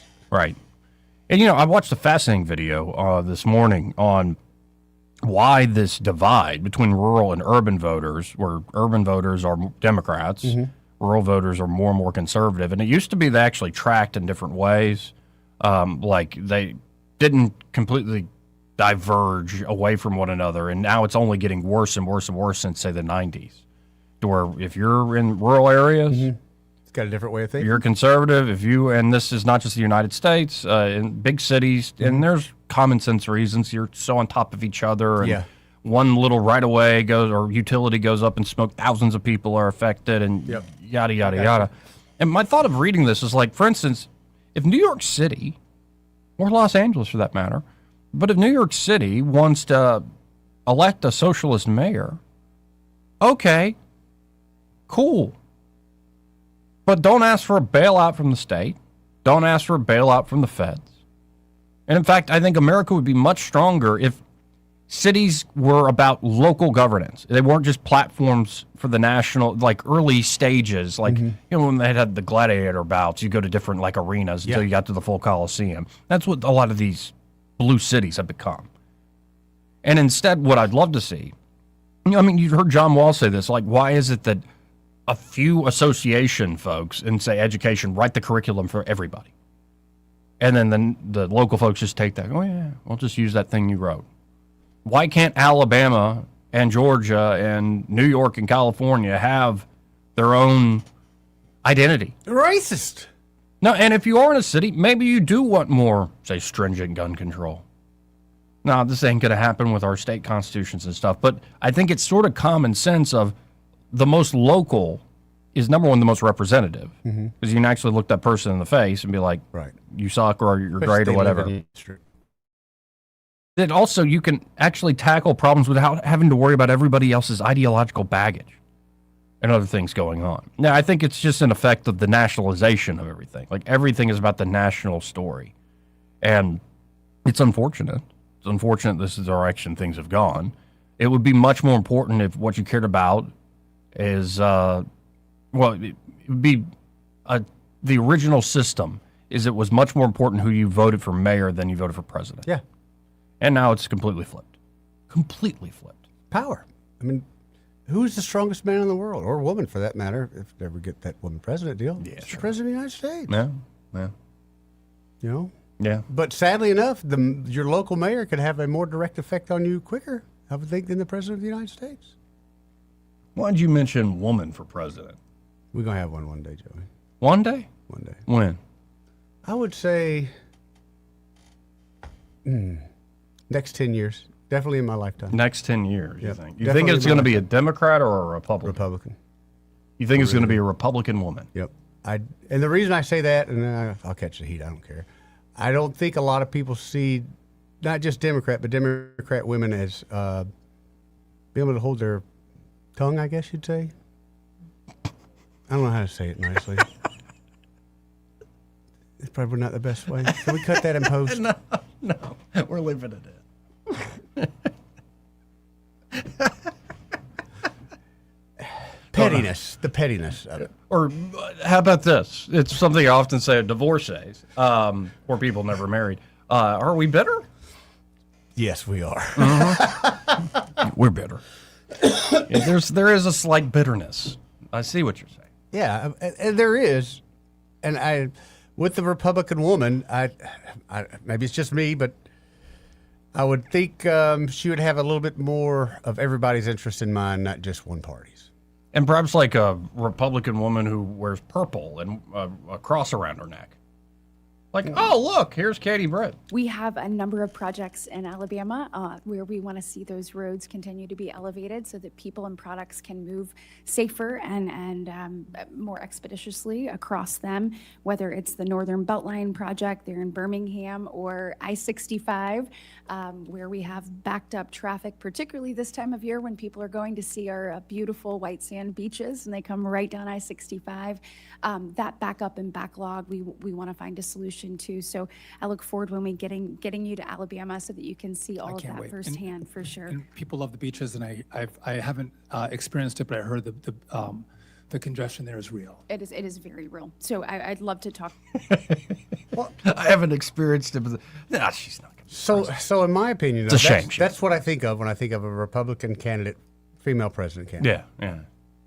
On the other side of things, I see AOC. That's who I think of, those kind of people they would put up in a Democratic. Well, and let's be perfectly blunt. You're thinking somebody who's more like, let's be honest, Katie Brett. Yeah. As opposed to, because it's very different vibes. The vibes say Nancy Mace puts out. Oh, 1,000%. Very different vibe. 1,000%. A little more buttoned up, a little more serious, senator quality, as opposed to, what you see in the House side with like Anna Paulina Luna and Nancy Mace, and AOC playing into, just happened, the UFO-UAP thing. So we might have this completely wrong, Eddie. Did you go cover her by downtown? I did not, actually. Joey Clark, I am so disappointed. I was writing that day.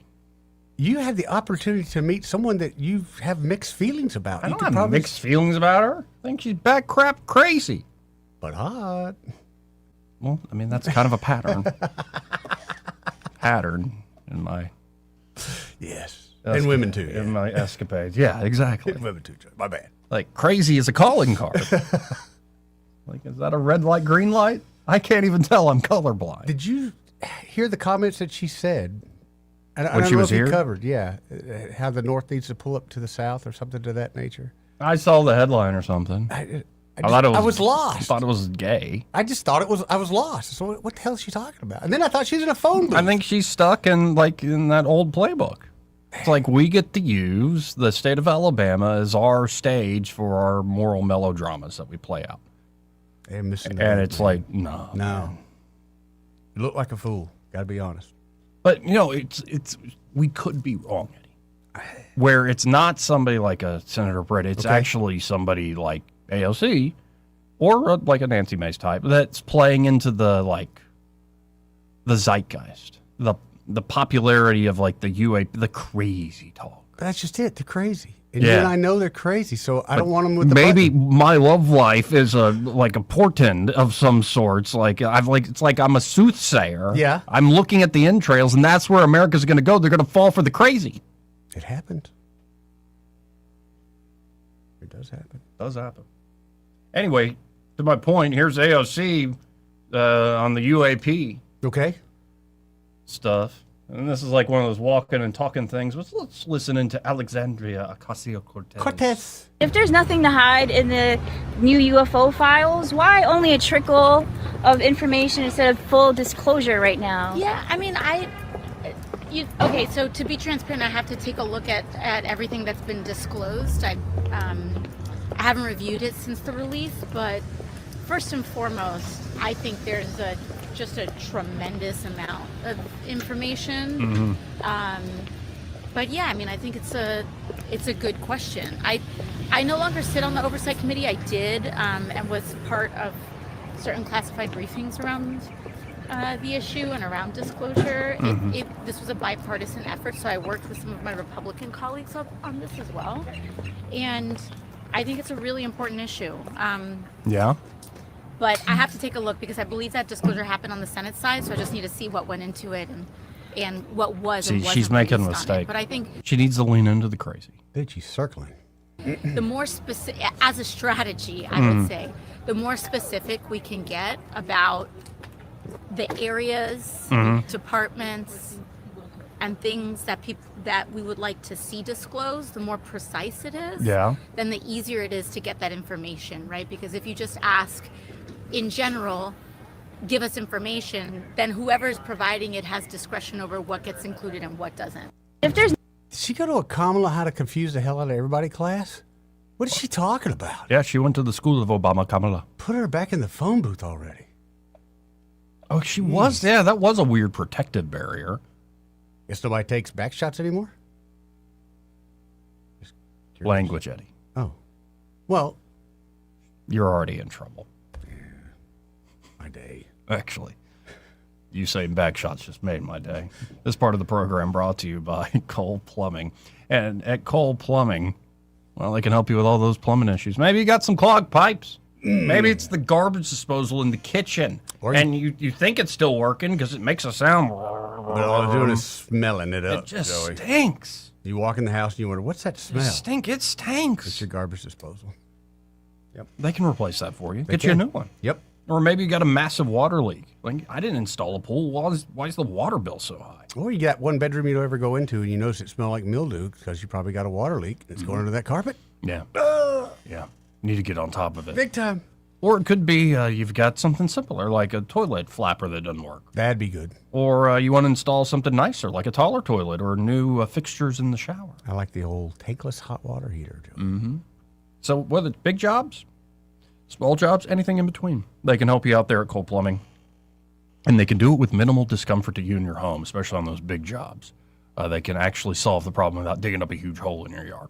So y'all check them out today. You can always go to coleplumbing.com or give them a call. In fact, go ahead and just save their number, 279-8919. That's 279-8919. And just remember, folks, when you have trouble with your bowl, call on Cole, Joey. Let's go to Simpler Days. Hey, Simpler Days, how you doing?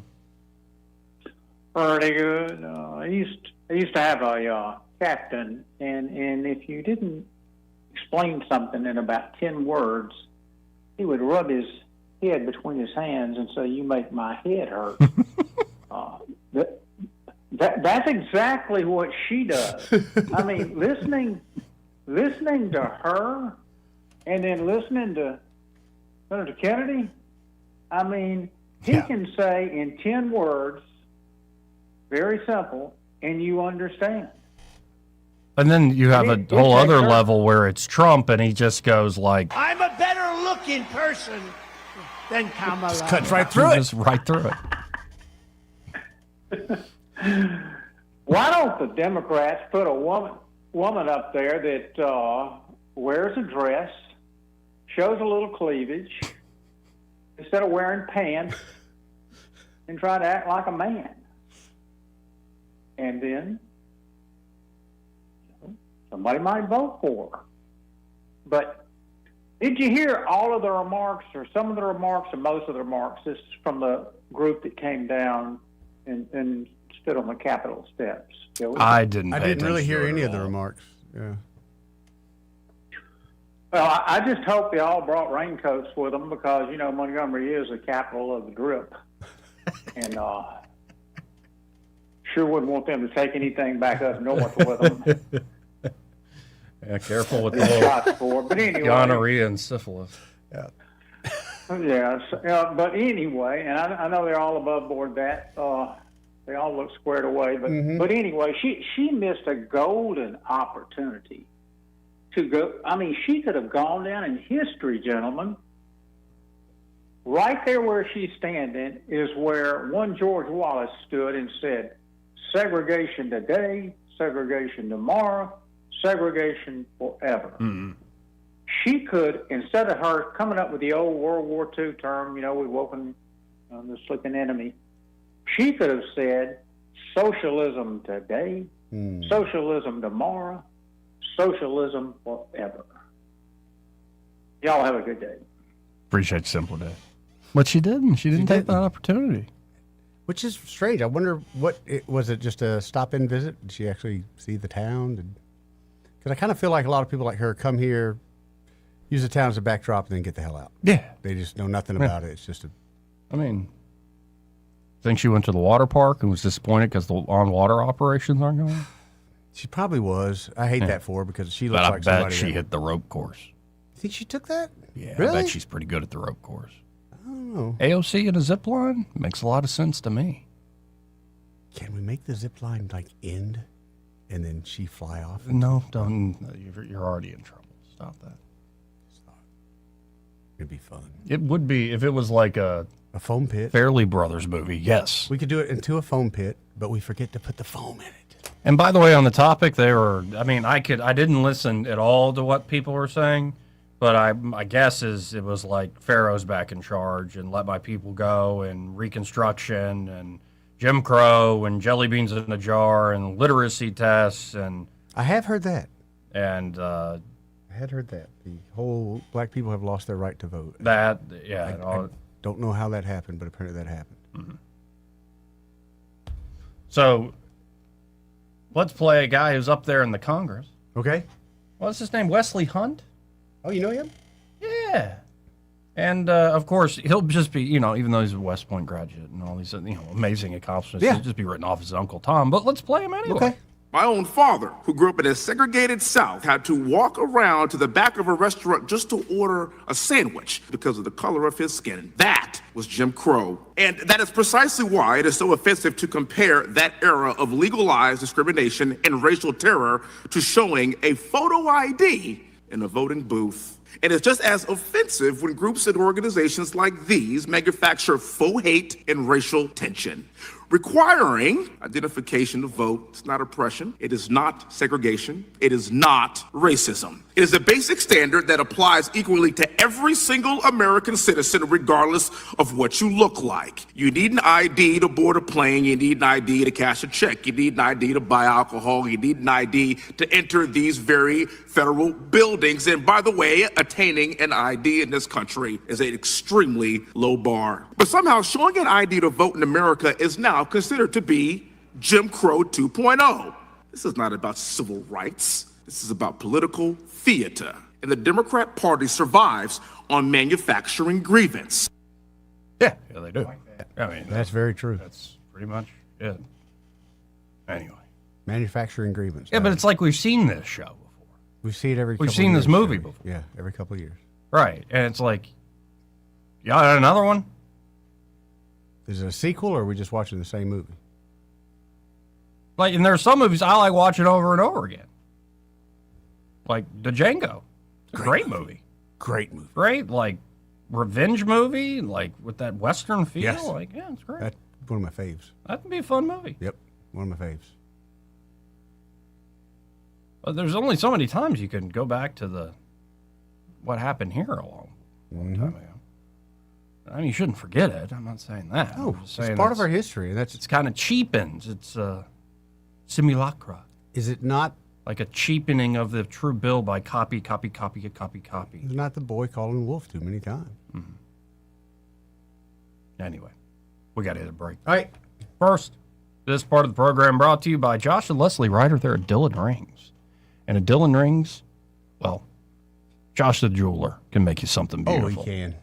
In fact, the very thing I have hanging around my neck, Mm-hmm. he made for me, custom design work. And, working with Josh firsthand, you get to see how the man actually goes about it. Mm-hmm. And I loved it. From that first day I went into Dillon Rings, 119 Brown Springs Road, Mm-hmm. and we're sitting there. I'm like, okay, I started describing what is the Sacred Heart imagery, right? Sacred Heart symbol. And, he started doing a rough sketch right there on paper in front of me. And then he came back a few days later with a full artistic rendering that he had drawn himself. And then I'm like, okay, cool. And he's like, came back with a few different AI renderings to get an even closer look at what it might actually be once he makes the real thing. I'm like, okay, cool. Here's a few notes back and forth. And then he drew up the CAD drawing. So you see actual dimensions. This is what it's going to look like, essentially. Few little tweaks I had after that. Yeah. And then he's like, by the way, got something for you. Right after he came back from vacation. And I love it. Absolutely love what he did. Cool. And it could be something, I guess the plan for me is to give this away one day. I don't know if it's tomorrow or 10 years from now. I'll know when the time is right. I'll be on the lookout for it. But the plan is to give this art away. And it doesn't even have to be romantic or anything like that. No. And you might sound that way, but that's not what this is about. But it could be, maybe you inherited some jewelry. You want to combine the two pieces to keep that sentimental value, but update it a little bit. Or it could be you just want to make something that's truly unique and give it to somebody you love. It's really that simple. And Josh the jeweler, Josh the artist over there at Dillon Rings can help you out. Just get by there. 119 Brown Springs Road here in Montgomery, just off of Atlanta Highway. And be sure to tell them that Joey that fell on the radio sent you. Want to carry News Talk in your pocket? Download the News Talk 93.1 app from the App Store. Available on iPhone and Android. Never miss a moment. Download now. Congressman Barry Moore has always delivered for Alabama. As a member of the House Freedom Caucus, Barry Moore earned a score of 100 from Heritage Action for protecting our values. He's helped thousands of Alabama families, fought for our veterans as a veteran himself, and secured millions for infrastructure, first responders, and public safety. Barry Moore helped pass Trump's One Big Beautiful Bill, delivering tax cuts for hardworking Alabama families, and stood strong to secure our borders. Now, Barry is taking that fight to the United States Senate. Barry Moore will defend our freedoms, defend the Second Amendment, protect our children, stand up for parents, and keep boys out of girls' sports while continuing to cut taxes and lower prices. Endorsed by President Trump, Barry Moore is a proven conservative Alabama can trust. I'm Congressman Barry Moore. I've rolled up my sleeves in Congress, and I'll keep fighting for Alabama in the U.S. Senate. I'm Barry Moore, a conservative fighter, and I approve this message. Approved and paid for by Barry Moore for U.S. Senate. 2026 marks 60 years that hope has had a home in Alabama. At the Alabama Sheriff's Youth Ranches, children who've lost everything through no fault of their own have found something priceless. A safe place to live, a loving Christian family, and the chance to simply be kids again. Here, boys and girls grow up surrounded by care, guidance, and faith, learning right from wrong, learning responsibility, learning they are valued and that their lives have purpose. As the Alabama sheriffs have believed for 6 decades, it's easier to build boys and girls than to repair men and women. These former ranchers are now teachers, parents, business owners, and leaders, living proof that love, structure, and faith can change a life forever. As the Alabama Sheriff's Youth Ranches celebrate 60 years of serving Alabama's children, you can help ensure the next child has the same chance. Learn how you can make a difference at alabamasheriffsyouthranches.org. 60 years of building lives, and we're just getting started. Are you tired of the mainstream media's biased reporting? Do you want to stay informed on the news that really matters to you? Look no further than 1819 News. At 1819 News, we bring you the latest in Alabama news, politics, sports, culture, and more. We've assembled a team of journalists with Alabama values dedicated to the truth and the truth alone. Visit us at 1819news.com today. That's 1819news.com. Subscribe to our newsletter. Honest News, Alabama Values.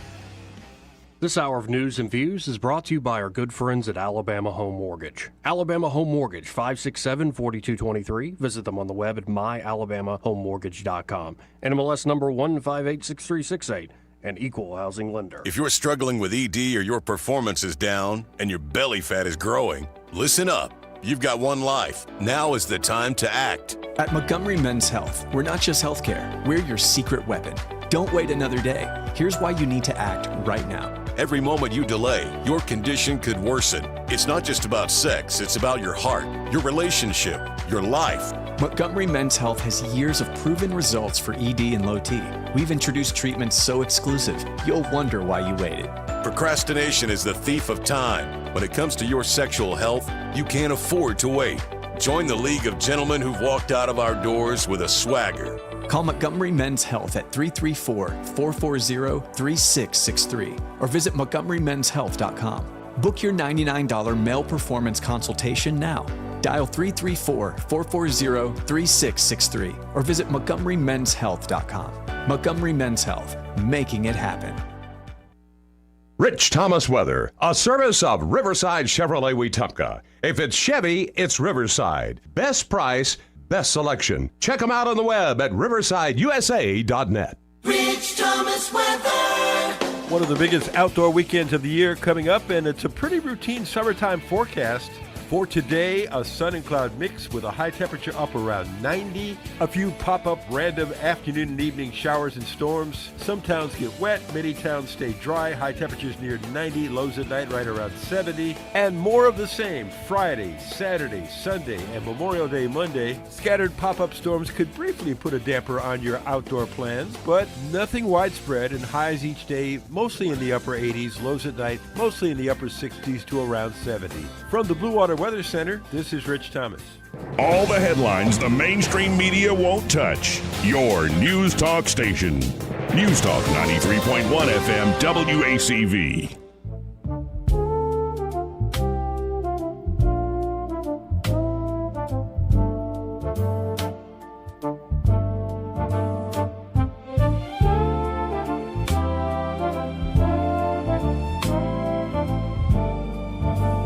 There are those that think I'm a very stable genius. Joey Clark. Welcome back. And they're still talking around the Iran thing. Yeah. Think they're actually get a deal anytime soon? me personally, I think they're running out of time. Running out of time, yeah. Because there's a lot of things coming up. We talk about July 4th celebrations, a lot of things coming up this year. Trump is going to do it with or without low gas prices, but for the rest of us to participate, we need the prices to come down. Absolutely, we need the prices to come down. I mean, that's just... But, you know, it's not just the... not just Iran anymore. Apparently, there have been warships moved over to Cuba. I saw that. And yesterday, I played in full and just read the translation. Rubio completely in Spanish, speaking directly to the Cuban people. And I think it actually was a great message. It's kind of ingenious, calling out who exactly is the problem. Yeah. And the organization that's the problem, the energy company over there, is where all the graft, that's the central clearinghouse. Yeah, that's where everybody's getting paid, man. And so the U.S. military has deployed aircraft carrier strike group to Cuba as tensions rise. And yesterday they indicted Cuban communist Raul Castro for 30-year-old murders of American citizens. Okay, I get it. We're trying to take it over. I get it. But when they start labeling these things on these leaders, just what for what? Well, you didn't do it. Okay. What did Fidel do, and how long did we sit on our hands while Fidel did what he wanted? Right. But that was the whole Cold War with the Soviet threat of missiles and stuff, and the whole, remember the Cuban Missile Crisis? I do remember hearing about it, but this is a different day and age. It was. We needed a Trump then. But here, let's go to one of our favorites on this, who was on the Will Cain show. Oh, Will Cain. Yeah, what a nice man. I remember when he was on Glenn Beck's The Blaze, and he had long hair like me, and I'm like, look at that good-looking guy. He's going places. And now he's like got it all close-cropped. Oh, he's got the Republican haircut now. And he's a God-fearing family man, Methodist, I believe. Yep. He's got this, I think his set is one of the coolest on Fox News. You like it, huh? Yeah, I actually think it's pretty great. When you see, like, he's talking to somebody, but instead of it just being pictured like a split screen, it's like you see the screen he's looking at. I do like that. It's kind of behind the scenes. With like almost the granite, or what would that be, concrete? Like a bunker sort of feel? It looks like, it looks like it's supposed to be a bunker. Like reinforced concrete? Plastic, but yeah. It's probably plaster. or stucco? Paper. Paper mache? Yeah. It's like a Blazing Saddles. You go through the wall, throw out your hands, stick out your tush. Anyway. This is Senator John Kennedy on with this nice young man, Will Cain. Communist government in Cuba, frankly, is as dead as Jimmy Hoffa. They just don't know it yet.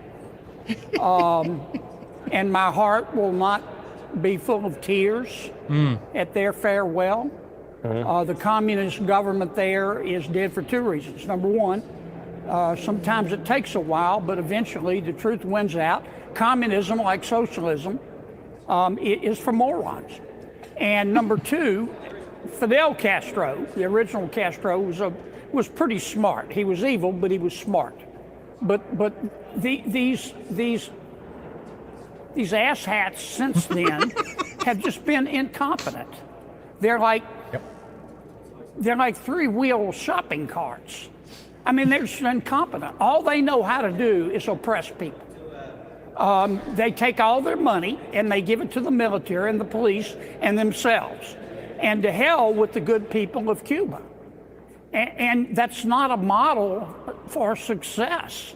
And they're gone. And they just don't know it yet.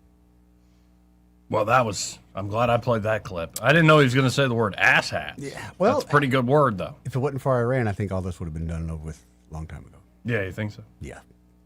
I think we would be planning our vacation in Cuba right now. No, because I actually think Cuba is easier than, keep saying it, the big meal in our hemisphere is Mexico. Yes. Because what a mess that government is over We're struggling this hard with Cuba, and we've cut them all. I mean, basically everybody's cut off. They're literally burning matches for light, but won't cry uncle. So, I mean, it's like, how many things can we do all at once? And it is kind of nuts how many things are up in the air all at once. How quickly Trump is moving on so many issues. So, we'll see. We shall see. I think the Cuba thing actually gets wrapped up pretty soon. Rubio. Mm-hmm. And that's the cool part of the story is like the son or grandson of the folks who escaped there is now Secretary of State, still speaks the Spanish. Very fluent Spanish. And no, for all the talk of like who's going to be president and stuff, if Vance does take over the reins, becomes the presidential nominee, and you just make Rubio vice president, and he's still essentially continuity. I still want him to be my dog. Like continuity of foreign policy, and then all the other jobs he's doing.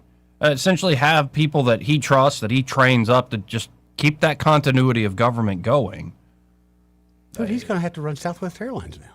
Yeah, I saw that. Or Spirit Airlines. Spirit Airlines, yeah. Spirit. Yeah, I saw some of those videos. That just not right. But I don't know how to say who's working harder. I would think they're both working, equally hard, but Rubio seems to be getting a good bit of shine. And I don't know if that's just because we didn't. I'll be honest, I didn't expect all this from Rubio. I did not. No, I didn't. Every day is like, wow, who's this guy? But apparently, all the rumors about him, how brilliant he was in the Senate, it's true. Yeah. And even if you disagree with him, you think he's wrong on certain issues, like the way he carries himself is quite effective. Yes. No, I just see if they accomplish all this in just this one term, and whether it's Rubio or Vance, I think it's still going to be Vance on top. I think Vance is the one who could actually pull together what is the coalition that won in 2024. That's probably a good point. And but maybe Rubio gives them the run for the money. But just say that that's the ticket. I think you have a continuation of what has already begun under the second Trump. I sure hope so. And it actually could get back to more domestic policy in the end. Now, of course, the biggest meal on the geopolitical stage is China. Mm-hmm. And I'm seeing what's the headline? Somebody said that she talks trash to Putin about the U.S. You want to hear what the trash talk was? Sure, Joey. This is from CNN. Okay. Yeah. She apparently said to Putin, the international situation is marked by intertwined turbulence and transformation while unilateral hegemonic currents are running rampant. Oh, that was it? I was waiting for the punchline there, buddy. In the face of this, China and Russia should enhance their comprehensive strategic coordination, she said. Wait, so they're just being leaders of their nations? Yes. I was waiting for some good slam talk. Yeah, the part where they're trash talking us is unilateral hegemonic currents running rampant. How dare they say that about the United States? Our unilateral hegemonic currents are not running rampant. They're running just how they should. How do you spell that hegemonic? How dare any other leader in the world? Hegemonic. Is that like pasteurization? No, you spell it. It's a weird spelling. IDOIT.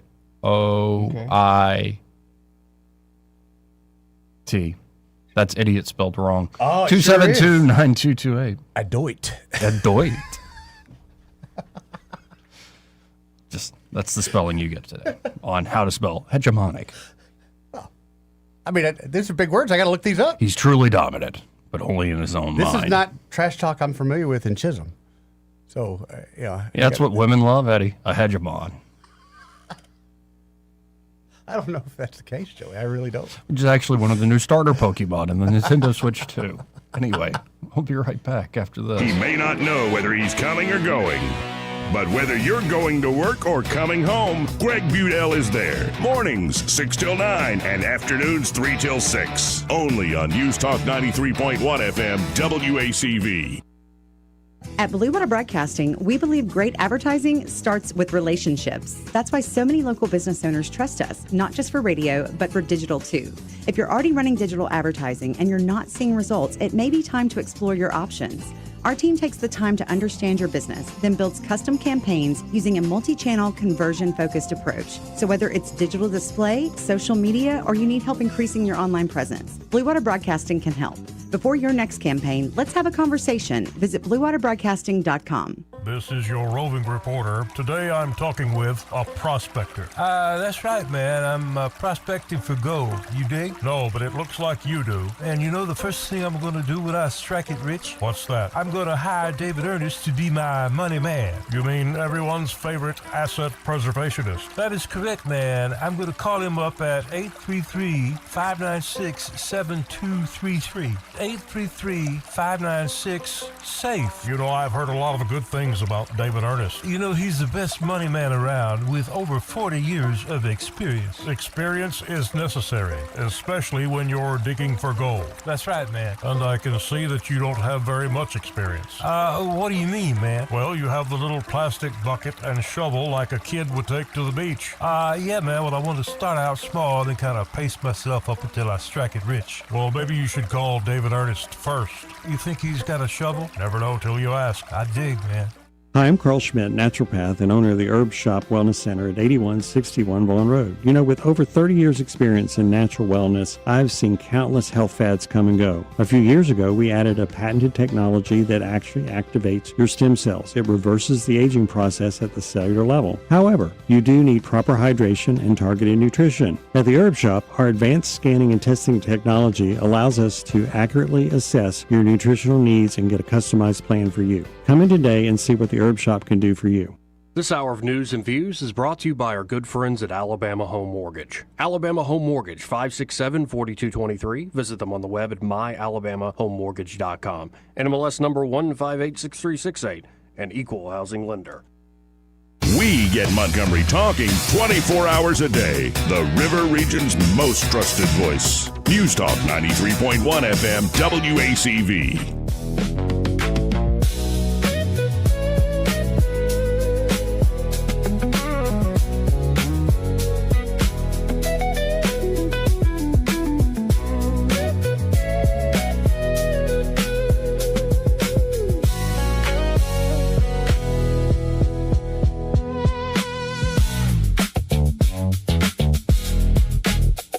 Is cocaine a stronger up? Yeah. So you're way up with cocaine more than anything else you can think of. Cocaine will turn you into a damn owl, homie. You know what I'm saying? Know what I'm saying? Know what I'm saying? Welcome back. Oh, Papa John, I was about to go to you. Patience. Man. No patience. Anyway, welcome back into the program. Oh, there he is. Yeah, let's see. I'll just bring him on. You're on there. Who's this? Hello. I hear a dog in the background. Hey, that's me, John. I'm sorry. Hey, Papa John. Operator error.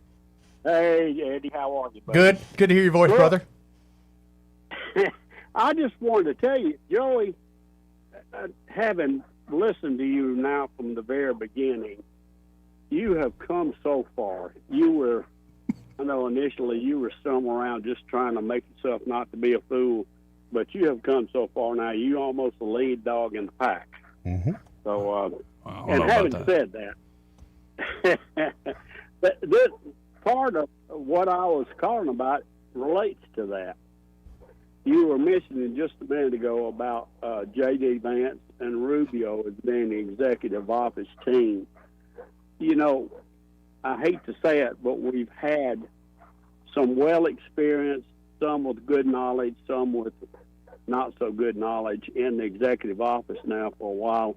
And I'm going to be honest with you, at 79 years old, I would love to have some good, experienced, enthusiastic, optimistic people in the executive office with their hands on the steering wheel. And I think the two you mentioned would be a great pair for that. You know, I got to understand something. That the generation that I'm a part of, the boomers, we're almost gone. A lot of us are, a lot of them are already dead, and the rest of us are not going to be far behind. And unless Jesus comes beforehand, we're going to have somebody here in the United States in the executive office that can find a path that's going to be a profitable for all, a path that's going to be one that can be easily followed by all, and one that's going to be an inspiration to other areas of the world to try to duplicate it. And that is one way where you can have countries that are not at war all the time. And it's a great idea. I'm glad you said it because I don't remember anybody else actually going that direction. And I'm going to tell you, the thought of having those two, quote, young men in the driver's seat, to me, is exciting as the current administration. Mm-hmm. So I'm like you. I hope the politics holds up. I hope they will do everything they can to try to make the situation up there more palatable all the time, and maybe in some ways better than it's ever been. Well, that's my part of the apple crate. So get to it. Y'all have a good time, and I appreciate you taking my call. Thank you, Papa John. 272-9228. Yeah, I think there's something to be said about the changing of the generation. Oh, definitely. Definitely something to be said there. I'm more nervous about it than ever before. Yeah, are we going to go with Rubio and Vance, or Vance and Rubio, or are we going to go with, like, AOC? But I think there's also going to be creative ideas. Like, of all people, Jeff Bezos yesterday was saying, why do people, like the bottom 50% of earners, pay any income tax? You're preaching to the choir, but I've agreed with that forever and a Like, day. just why? Like, start why? with the productivity gains that are happening in AI, productivity gains happening in things like space exploration and commercial space exploitation. Like, why is it? Why not just get rents and licenses off that? That funds a lot of your government, and take your boot off, like, a nurse. Yeah. A single parent, whether it be a female or a male. It's ridiculous. Or a young family. That was one of the biggest things growing up with me and Justin and his mother. We were 19, 20 years old. Man, we were struggling just to struggle. Right. I mean, never thought we'd make it this far. It was a day-by-day struggle.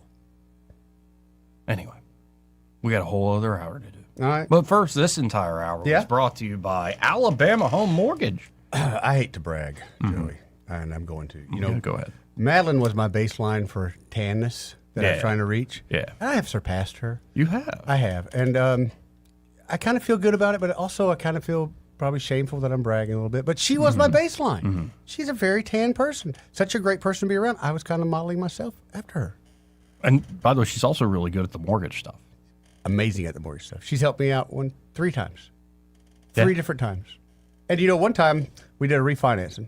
And I had a lot going on, so I didn't have much time to kind of deal with it as much as I wanted to or needed to. But I was able to call Madeline and say, hey, this is where we're at. Can you help us out? Within 2 days, we had everything we needed. 3rd day, we signed a signature. 4th day, we had a check. And they're going to be able to steer you in the right direction, folks. Don't let the national headlines worry you. Don't let the conventional wisdom just kind of floating around out there worry you. Get with a great local group with Kim and Madeline Cannon there at Alabama Home Mortgage. And, well, they can help you whether you're looking to buy or refinance. Right. And especially if you're a veteran. They know the latest with the VA home loan programs with the VA mortgage. It really is like the best offer in town. This is the best game in town. Like, if you're a veteran and you're not using that, you're leaving money on the table. And so, again, don't waste time with online mortgage calculators or 1-800-LENDERS and all this crap. It was what it is. Go with the gold standard. That's Alabama Home Mortgage. Just check them out today. You can always just call them direct at 567-4223. That's 567-4223. Or you can apply online. They'll get in touch with you pretty quick after. They will. At myalabamahomemortgage.com. There is a difference in mortgage companies. Let Kim and Madeline prove that to you today. NMLS number 1586368, an equal housing lender. Broadcasting from the Riverside Chevrolet Master Control Center, this is WACV Cusana, News Talk 93.1 FM. When it's Chevy, it's Riverside. With SRN News, I'm Bob Agnew in Washington. President Trump says concern for the people of Cuba is behind the indictment of former Cuban leader Raul Castro. Federal prosecutors in Florida on Wednesday unsealed an indictment charging the former Cuban leader and 5 other people in connection with the Cuban military's fatal downing of 2 planes 30 years ago. 3 people are dead. More than a dozen first responders have been hospitalized after being exposed to an unidentified substance at a mountain air home in New Mexico. State police responded to a house there yesterday after getting a call that 4 people were believed to have overdosed. Elon Musk has announced plans for one of the biggest sales of stock to the public ever, as he will try to share stocks in his SpaceX company. It's been struggling financially, losing $2.6 billion from operations last year. You'll find more on these stories at srnews.com. I talk to a lot of great companies. Very few of them actually literally surprised me, but Fellowship Home Loans sure did. For over 20 years, Mike and Brian and the team there have been helping families do something most people think is more complicated than it has to be. Get into a home, lower their rate, or tap into equity they didn't even realize they had. Everything at Fellowship is done in-house. One roof, one great team, all with a servant-led mentality. From your first phone call to closing, you're going to get people who know you by name. They'll know your situation. They treat you like family. They're also offering a free mortgage checkup right now. Don't miss out. Rates are lower now than if you purchased or refinanced your home in the last few years. Many Fellowship customers are saving hundreds of dollars a month when refinancing, and there are no payments for 2 months. Go to fellowshiphomeloans.com/Mike G, fellowshiphomeloans.com/Mike G, or call 800-510-MIKE, 800-510-6453. Fellowship Home Loans, mortgage lending by the book. Nationwide Mortgage Bankers, DBA Fellowship Home Loans, Equal Housing Lender, NMLS number 8193. The Rich Thomas Weather Network, brought to you by Montgomery Paint and Body. From little fender benders to total body repair, MPB will fix it good as new, maybe better. For 4 decades, the Turner family has been getting you back on the road. Call 279-7325. Rich Thomas Weather. One of the biggest outdoor weekends of the year coming up, and it's a pretty routine summertime forecast. For today, a sun and cloud mix with a high temperature up around 90. A few pop-up random afternoon and evening showers and storms. Some towns get wet, many towns stay dry. High temperatures near 90, lows at night right around 70. And more of the same Friday, Saturday, Sunday, and Memorial Day Monday. Scattered pop-up storms could briefly put a damper on your outdoor plans, but nothing widespread, and highs each day mostly in the upper 80s, lows at night mostly in the upper 60s to around 70. From the Blue Water Weather Center, this is Rich Thomas. Budget Floors and More has the best prices. Carpet as low as 69 cents per square foot. LVP starting at $1.29 a square foot. Sheet vinyl as low as 65 cents per square foot. And the lowest prices on flooring installation supplies. Budget Floors and More across from Delray Publix. 1819 News. A pro-Second Amendment political action committee here in Alabama called Bama Carry PAC is celebrating the future removal of one particular sheriff. Bama Carey, along with the National Association for Gun Rights, endorsed the primary challenger to Lee County Sheriff Jay Jones. Jones has been in that position for 30 years. His challenger, Cam Hunt, is a former sheriff's deputy and U.S. Marine. Hunt defeated Jones in this past Tuesday's primary. Bama Carey called Jones one of the loudest and most vocal opponents to the Alabama constitutional carry law that was passed in 2022. Bama Carey says that Jones used his badge, his office, and his political influence to lobby hard against God-given rights for law-abiding Alabamians to carry a firearm without first acquiring a permit from the government.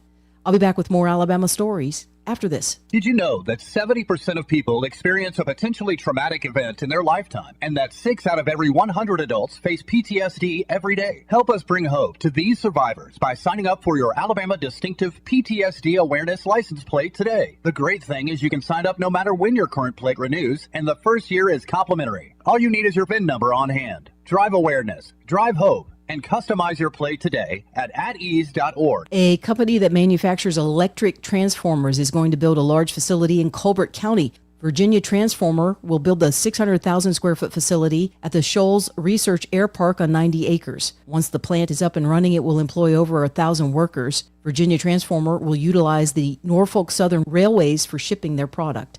A Morgan County woman plans to appeal her recent murder conviction by a jury. Jacqueline Scoose was found guilty of a murder-for-hire scheme to kill the father of one of her children, Anthony Shepard. Attorneys for Scoose claim that the judge made several mistakes during that trial that affected their case.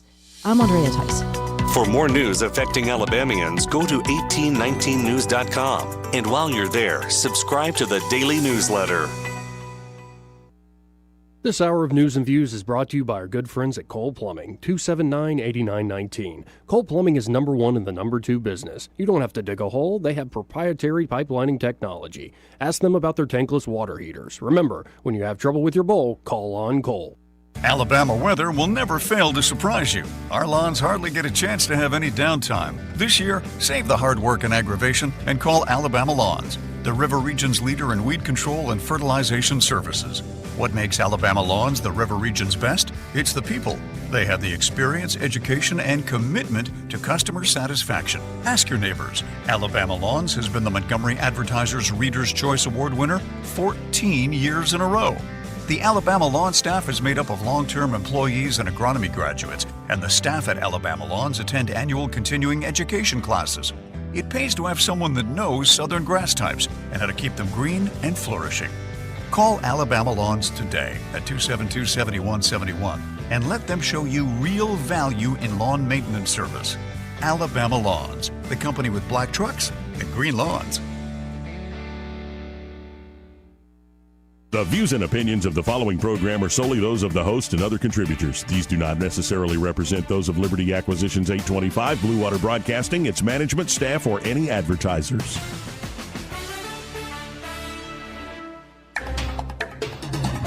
It's time for Montgomery's Conversational Radio Show. It's news and views on News Talk 93.1 FM. To join the conversation, call 272-9228.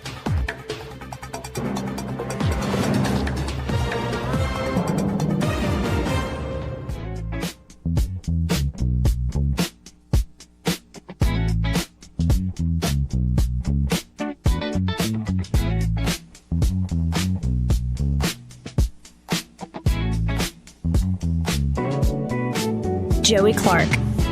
All right. Welcome back, folks. I'm your host, Joey Clark. Eddie Bader in the studio with me. And apparently we got to do a nerd thing. Okay. But it intrigued me. I admit I have not watched this yet. But apparently it is congressional testimony from expert in education that is talking about, for the first time in human history, it's the first generation in human history that is getting dumber after being educated. I can agree with that. So we've been saying that quite a while, though. Well, yeah. Just some of the basics. Go to Walmart, give them the money that's different from the total that's on the register, and let them try to count. And back isn't it old Mark Twain line? Don't let schooling get in the way of your education. Yes. Yeah. Well, let's listen in to this expert. Oh, look, Ted Cruz. Think he's going to be president? Mm-mm. No. And also people think Tucker Carlson's going to be president. No. I think those two sides, especially on the Israel-Palestine thing, Yeah. have kind of gored one another. Yeah, they have. Bad. In fact, I think what Trump's trying to do is end it. Like, end that generational thing that's been going on. Will he succeed? Who knows? Anyway. That's going to be a tough one. Now, maybe the Board of Peace is going to work, Eddie. You just have little faith. I got hit with a Board of Peace growing up a lot. Well, that's why my Board of Peace is going to work. Light up, boys. Time for your licks. That's it. I'm telling you. Board of Peace, it does come in handy sometimes, Joey. I think MBS likes his licks. I don't know if that's a good thing. He kind of leans into him a little bit. Reminds him of growing up in the palace. Yep. Anyway, this is some education expert talking about how, well, this generation is getting dumber the more educated they are. Thank you, guys. My name is Dr. Jared Cooney Horvath. I'm a former teacher turned cognitive. What is that name? Cooney Horvath. I'm a former teacher. Hold on. I don't think I can say that on the radio. My name is Dr. Jared Cooney Horvath. I'm a Dr. Jared Cooney Horvath. I think that's a C-U-N, which is already right. I-E. Okay. Is this a real person? So let's listen in to Mr. Horvath. A former teacher turned cognitive neuroscientist who focuses on human learning. And I do not receive funding, nor have I ever, from big tech. So a sad fact our generation has to face is this. Our kids are less cognitively capable than we were at their age. Since we've been standardizing and measuring cognitive... That's a nice way to say it. The kids are dumb. They're A dumb. lot dumber than we were. Development since the late 1800s, every generation has outperformed their parents. And that's exactly what we want. We want sharper kids. Mm-hmm. And the reason for this largely has been school. Each generation spends more time in school. We use school to develop our cognition. Congratulations, you see your correlation. Until Gen Z. Gen Z is the first generation in modern history to underperform us on basically every cognitive measure we have, from basic attention to memory to literacy to numeracy to executive functioning to even general IQ, even though they go to more school than we did. Why? What happened? What happened around 2010 that decoupled schooling from cognitive development? It can't be school. Schools basically look the same. It can't be biology. This hasn't had enough time to change. The answer appears to be the tools we are using within schools to drive that learning. Across 80 countries, as Gene was just saying, if you look at the data, once countries adopt digital technology widely in schools, performance goes down significantly, to the point where kids who use computers about 5 hours per day in school for learning purposes will score over 2/3 of a standard deviation less than kids who rarely or never touch tech at school. Well, damn. That's not good. That's not good at all. And that's across 80 countries. Bring it home to the U.S. Let's go to the U.S. We have our NAEP. That's our big data. Take any state, and here's a fun experiment you can try. Take any state NAEP data, compare that to when that state adopted one-to-one technology widely, and watch what happens. The NAEP data will plateau and then start to drop. Now, as Gene said, of course, this is all correlative. What we really want is causative. To get causation, what you need is academic research, and you need mechanisms, explanations for why we're seeing what we're seeing. Luckily, we have academic research stretching back to 1962 that shows the exact same story for 60 years. When tech enters education, learning goes down. In fact, one of the biggest ed psychologists right now, Dylan William out of the UK, recently said, ed tech is a revolution that's been coming for 60 years. And we're gonna have to wait another 60 because it ain't doing anything. Now that's research, but now we need mechanisms. Luckily, over the last about 2 decades, we've been doing a lot of work in what we call the science of learning. How do human beings learn? And we now have the clear understanding of why tech does not work for learning, and it is all biological. It's not that the tech isn't being used well enough, we haven't been trained enough, we need better programs. It's we have evolved biologically to learn from other human beings, not from screens. Fascinating. It's not surprising. Fascinating. And I feel like Especially chump. a kid. I feel like a chump because I remember saying, calculator. Let me have the calculator. Yeah. Little did I know that all I did was make me a little bit more lazier. That was the kind of the first step into the, I don't have to worry about learning. And I've always that thought, because like, I've you got have tool. this, like, huge, vast information system called the internet, and, like, not even the negative parts of it. But I almost think what he's driving at is like the AI or the internet stuff doesn't give you that mirror back, a correct mirror. Like, I'm let him finish, but it seems to me like if my motivation is to make you happy because you're mom or dad or you're a teacher I respect, or you're an older student I respect, and we're trying to figure out a problem, and maybe I use some of these tools, but then it's always coming back to like, we're learning together instead of the way that I'm in school forever. But it started as I was getting out of college to where things were becoming more and more digitized. But also, a lot of people, especially like me, I learn more hands-on. I can read 1,000 pages a day and forget what I read. But you let me do it 1 or 2 times with my hand. There you go. Now let's let this big brain man, Mr. Horvath, finish. And screens circumvent that process. I won't go too deeply into the mechanisms, they can get boring, but just know they're there if you want to talk about them. So that leaves us with 2 options. Option 1, when you know something is wrong, do better. So we could just say, hey, mea culpa, get some of this tech out of schools, go back to what we know works, some analog methods, cool. Or 2, we could redefine our terms. We could redefine what it means to be an effective learner. I want to end with one quick story here. Think back to your childhood, to your schooling. I guarantee all of us at one point took a test on reading comprehension. And the way it looked is this. Here's a passage of about 750 words. Here are 10 to 12 questions about that passage. Most of them are inferential, not factual. They're asking you to go beyond what you just read to see what you understood. Cool. Last year, the SATs had a reading comprehension section. Here's what it looked like. Here is a single sentence of 75 words. Here is one question, fact-based, about that sentence. Next. Here is another sentence of 75 words. Here is one question about that sentence. Next. Last year, they redefined reading comprehension to mean 54 short sentences with one question about each. Damn. That is skimming. That's not reading. Why would we ever do that? Because what do kids do on computers? They skim.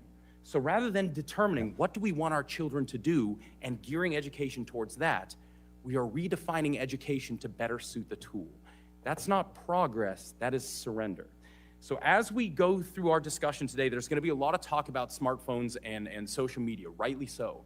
But I'm the voice here to remind you that even in schools, it doesn't matter what the size of the screen is, if it's a phone, if it's a laptop, if it's a desktop, and it doesn't matter who bought it. Is it school sanctioned? Does it have the word education stamped on it? It doesn't matter.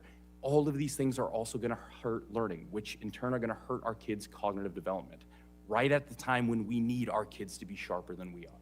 So thank you guys so much for today. I look forward to talking with y'all. Actually, I thought Mr. Horvath's pretty impressive there, at least with that opening statement. Me too, actually, yeah. Yeah, and that makes a lot of sense. And that's what I was trying to drive at. It's like, it's one thing to treat these things as tools, but then you come back to the human element. Right. But I started to experience this near the end of my education where it became gaming the system on the computer. Yeah. Well, when he nailed it when he talked about skimming. Yeah. I never considered that, but that was me for the longest time. And I do wonder if they could expand this out with research and studies. Are there on traditional markers of cognitive development and stuff, we're going way down. Yeah. Or that generation's going way down. But are there certain things that generation is maybe very capable at doing that older generations are not, that isn't accounted for by just age difference? Certainly. Your computers. It's computer technology. Gaming. Right. Gaming. Gaming out certain things. Yeah. Like, is there a virtue to skimming that we're maybe giving short shrift to? Now, if that skimming comes at the cost of deep, comprehensive understanding of, say, text and stuff, that's a huge loss. Right. And I am becoming more and more just aware of how much we rent ourselves out to all this technology, whether it's a movie we watch or a screen we're constantly looking at or the short videos we're constantly looking at. Like, that's not you. And in fact, that's not other people. Even if you're watching other people, so to speak, that's not real. Right. It's more like it's excuse me, pardon me, it's masturbatory. Yeah, it is. In your own head, it is, yeah. Right. It's just so different. Yep. Than like actually, you're watching somebody ski on a short video. It's so different than actually being on Lake Jordan watching somebody ski or doing it yourself, or at least driving the boat.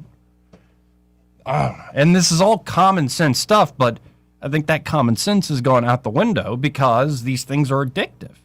Stick shift. Okay. I mean, I my generation learned how to drive. Yeah, I never learned to drive stick. I think my dad, I know for a fact my dad wanted us to learn how to drive a stick shift because he knew that was where technology was going away from. But he said, at some point in your life, you're going to need this. It's true. And how many kids today, and not just kids, even probably people your age and younger, can't drive a stick shift? Yeah. No fault of their own. They just never been taught how to do it. Yeah. Never had a need. Yeah. Was that automatic cars? Yeah. Anyway, let's go to line one. You're on there. Who's this? It's Papa B. Hey, Papa B. Hey, guys. So, AI is remarkable. I'm just like a passenger watching all of this stuff happen. And Eddie, can I tell you, and Joey, I really can't wait for my AI secretary. The guy's dying to have robots. I get it. Yeah. Yeah, you remember the Carol Burnett show? Tim Conway had this. One of my favorite skits. Mrs. O'Higgins. Yes, one of my favorite skits. I'm gonna call my AI secretary Mrs. O'Higgins. Could you step into my office? Mrs. O'Higgins? Yeah, oh yeah. And there's reasons why I would say I would have my secretary probably look like Mrs. O'Higgins. My wife wouldn't want that. Right. Right. But anyway, so this last election here, what a great night that we had here, and it never ceases to amaze me. The gaslighting media is dying very slowly. They're dying hard, but very slowly because for 3, maybe 4 months prior to the election, they were, trying to tell us, Trump's, he's on his last gasp. He's down 30% to 30%. Nobody likes him anymore. The Camaga coalition is breaking up. What a bunch of hooey. That's really, now, I got to give it to them, though. They got some chutzpah. Just throwing something out there to try to misdirect and mislead the public. That's, been what they've tried to do all along. Right. But, boy, last night, they I mean, the MAGA folks just opened up a can of whoop ass on them, basically. Yeah, I agree, and like that's the strength of the party, where the energy of the party is. I will say the midterms will be more of a real test, because where I've seen the softening or people maybe moving in a different direction is more with independents. So it's very clear that like MAGA dominates the Republican Party. This whole idea that Mike Pence is going to come back and save us from populism by repealing to Ronald Reagan is just not going to work.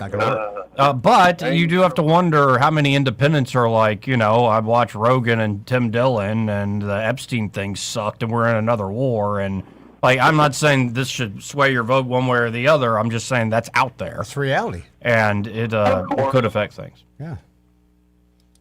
Well, I mean, what it's going to come down to is just who is running, for the office, and who is running for the office of the opposition. I don't care how much you don't like Trump. I mean, if they put Kamala back up, if it were back to the same situation, if they are going to vote, they're going to vote for Trump. They're not going to vote for Kamala, So, I mean, in the same thing, but in the same vein, the Republicans have such a strong message. Look, all you got to do is show that spot.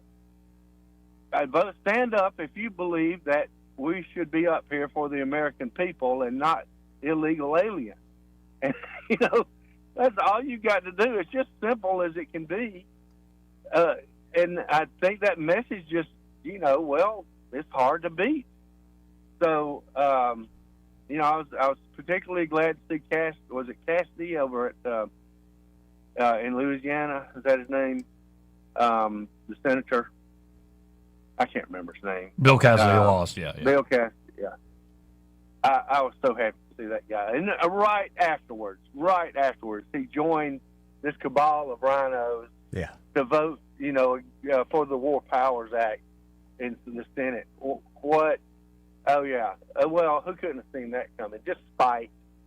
Just total spite, And Massey, 100%. My goodness, what a pleasure it was to see that rascal lose. I hate to see him lose, to be honest. I don't have big issues with Massey. He's one guy, but I do like the fact he wasn't afraid to stand up to Trump for his true beliefs. Well, it wasn't a personal attack. It was his beliefs. And, I ain't going to hate you for it, but at the same time, it was real petty to me, a lot of things that he did. It wasn't about, standing up because of his beliefs. It was standing up because of he just wants to, try to score some points. I don't think that he had that many principles, to be honest with you, but that's something we could disagree on. I'm not going to argue with you about it. But I was glad to see him go. And, the rest of the Rhino folks, they're like, man, did they get their butts handed to them on a platter? I mean, whatever they might have been hoping for to happen, with Trump and his, the people he endorsed, they were wrong about that one, Joey. Yep. Big time. And a lot of noise out there. And I think there's also all the attempts to drive wedges in the administration itself, like Rubio versus Vance, it's not working. And if Trump, if he's able to wrap up this war in particular, get a deal pretty soon, I think that's a huge deal. And because that's what's hurting the economy, keeping the Fed from bringing down interest rates. It needs to be buttoned up and over and done with. Yeah. Well, he's trying, and I know he wants it to happen. We all do. I'm not sure how it will happen. It looks like the Iranians are just that stubborn-headed. But who knows? What do I know? Nothing. I know nothing. But what y'all know, and we're all kind of in the same boat, just watching to see what happens. So, but anyway, all right, guys. Thanks a lot for letting me chime in. Thank you, Always Papa a B. pleasure. Appreciate it, Papa B. See you, brother. 272-9228, 334-272-9228. This part of the program brought to you by Bo Goodson and the Goodson Group. And they're at the Goodson Group. Bo and his team are ready to help you whether you're looking to buy or sell property, houses here in the Montgomery and surrounding areas. Bo's been working in the River Region real estate market for about half a century now, so he's a truly unique understanding of this market. And at the Goodson Group, here's the good news. They not only can help you with buying and selling property, but have management services available should you want to rent out your home, which is a great idea here in the River region. But managing it can be a pain in the butt if you try to do it yourself. Why not, for a reasonable fee, have the Goodson Group manage that rental for you? So whether you're looking to buy, sell, or rent out that place, and you need management services, check out the Goodson Group today, and you can always learn more about them at thegoodsongroup.com or give them a call direct at 551-0225. That's 551-0225. Bo Goodson and the Goodson Group, great sponsor here of the program. So I'm looking at apparently Josh Hawley,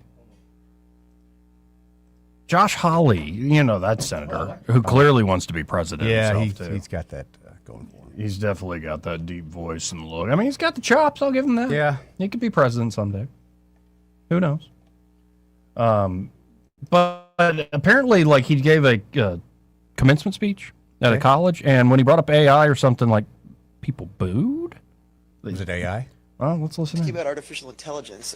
College graduates have been booing AI at their ceremonies this week, whether it's reading it out or they're just booing every mention of AI. What do you make of that? Well, I make of it the fact that a lot of these college grads don't have jobs. You know, I was talking to a group of college grads recently, college seniors actually, and they were giving me very similar sentiments about AI. They were saying that they can't find jobs, that, you know, like 30-40% of them are unemployed. And they blame AI for this. And, you know, I mean, they may well be right. We've got to make some choices about AI to make sure it actually is good for the American workforce. And I think a lot of these college grads don't think it will be. It seems like big tech is really implementing their ways here.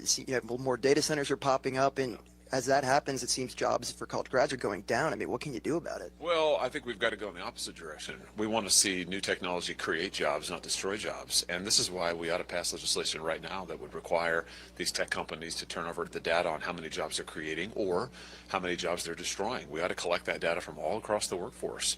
And then we ought to make sure that AI is getting implemented into these workforces in a way that actually creates jobs and gives rights to workers and doesn't take them away. So in my state, I can also tell you people do not want data centers. I mean, it's just in town after town in Missouri, people are showing up at these meetings, county commissioner meetings, you know, the public utility board meetings, and are saying, please don't put a data center in our community. I think elected officials need to listen to that. That's why Elon and team are going to space. Well, that being said, Facebook announced 8,000 layoffs because of AI taking over. Yeah. And there's another announcement that could be up to 15,000. So now here is another man going to space, Jeff Bezos. Bezos? And Jeff Bezos, was asked by, what is this guy's name? Aaron Ross Sorkin? Sure, we'll go with it.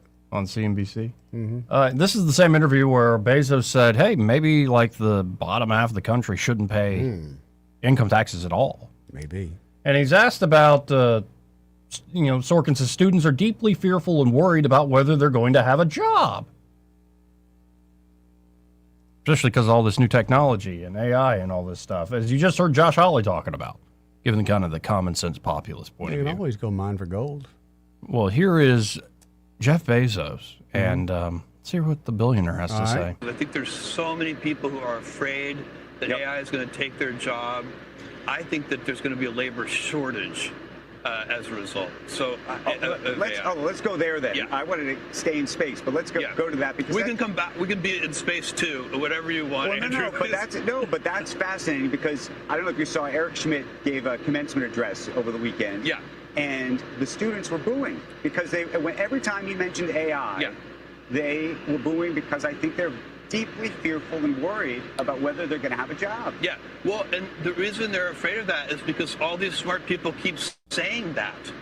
So there are so many smart people, and they are smart, and they are saying, oh my God, there are going to be no more radiologists because, AI can read x-rays better than a radiologist can, and there are going to be no more software engineers because AI can program better than a software engineer can. These people are wrong. So what's really going to happen is that it's going to elevate all of these people, and there's going to. It's like you've been digging. Let's say you're a software engineer, right? The analogy I can give you is you've been digging out a basement for your house with a shovel, and somebody's about to hand you a bulldozer. You should be so happy if you're digging the basement to your house and somebody says, hey, how about this? I have a tool here that's going to, and what's really going to happen is we're going to have so much productivity in our economy that, for example, this is just one effect. A lot of people who have 2-earner income households, one of the people is going to drop out of the workforce. That's why we're going to have a labor shortage. People, because of the productivity gains, you're going to be able to afford things. We're going to have, I predict we'll actually have deflation of certain core, assuming we let this technology play out and don't hamstring it with regulation too early. We will actually have, everything will get, food will get cheaper, and housing construction will get cheaper, and so on and so on. Is there a transition cost? I mean, we can even solve the permitting problem I was talking about earlier for housing. Like, it should take, if you are a builder, why does it take you 6 months, 9 months, 2 years, 5 years, depending on what municipality you live in, to get a building permit? AI should be able to do it. AI should do that in 10 seconds, and it should give you a yes or no in 10 seconds, and then you should have your authority to build it. By the way, if it says no, it should give you the 6 reasons why, and then you go change those things and resubmit, and you start building tomorrow instead of 2 years from now. But how do you answer, I mean, Amazon's laid a whole bunch of people off. You heard Mark Zuckerberg. Not because of AI. Mark Zuckerberg recently laid a bunch of people off. Is that because of AI? Jack Dorsey has. Jack Dorsey ascribes it directly to AI. Well, you'd have to talk to Jack about that. I don't know, but he must have had a lot of extra people. Anyway. I like to believe all that, which sounds great, but I was also the guy that believed in the paperless office, Joey. Yeah. Have the paperless office, less paper, saving trees, saving the environment. That's a load of crap. Got more paper floating around the offices now than ever before. And most of it junk paper. Use it one time, throw it away. Yep. But now I'm all about making life easier on folks, especially Yeah, for wouldn't them you folks like a as me. bulldozer better than a shovel? Yeah, yeah. No, I get what he's saying. But I got to have fuel for I really the do bulldozer. get what he's saying.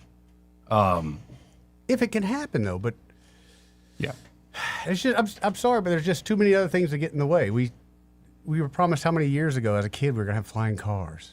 Yeah, well, I mean, we put out these big hopes, these big dreams, and I'm glad we put them out there. But we seem to put them out there as if to know that it's a goal, but we're never really gonna reach it. Flying cars. Talk about a white person problem. You Anyway, wanna fly? after this break, we have 2 coming up. Want to carry News Talk in your pocket? Download the News Talk 93.1 app from the App Store. Available on iPhone and Android. Never miss a moment. Download now. Trust is the number one reason why a patient chooses a healthcare provider. Adams Drugs has been your trusted healthcare provider since 1962 and has been voted the number one pharmacy in the River region for many years. We strive each and every day to provide you the level of health care you have come to expect from Adams Drugs. The employees at Adams Drugs take pride in developing relationships with their patients, from making sure your prescriptions are filled correctly to getting to know you and your family's needs and following up on any questions you may have. Adams Drugs employees deliver top-notch service. We ask you to visit us at any of our locations in Montgomery, Prattville, Wetumpka, Millbrook, and Pine Level Marbury and give us a chance to earn your business. You can find us at adamsdrugs.net for the location that is nearest to you. Adams Drugs is your local, independently owned Health Mart pharmacy. Health Mart, taking the time to listen and care. E-Bike Oasis, E-Bike Oasis, E-Bike Oasis, ride for free. E-Bike Oasis, E-Bike Oasis, E-Bike Oasis, ride for free. At E-Bike Oasis, we're more than just Montgomery's best electric bicycle store. E-Bike Oasis offers free 1-hour electric bicycle rentals and a full-service electric bike repair shop. Stop by E-Bike Oasis in Montgomery today for free rentals, repairs, and electric bicycle brands in town. I know that hiring can be challenging. You sort through tons of resumes and you get too many so-so applicants. You're just waiting for someone to match your role perfectly. Well, now, there's a place where you can meet them fast. ZipRecruiter. Need to hire right away.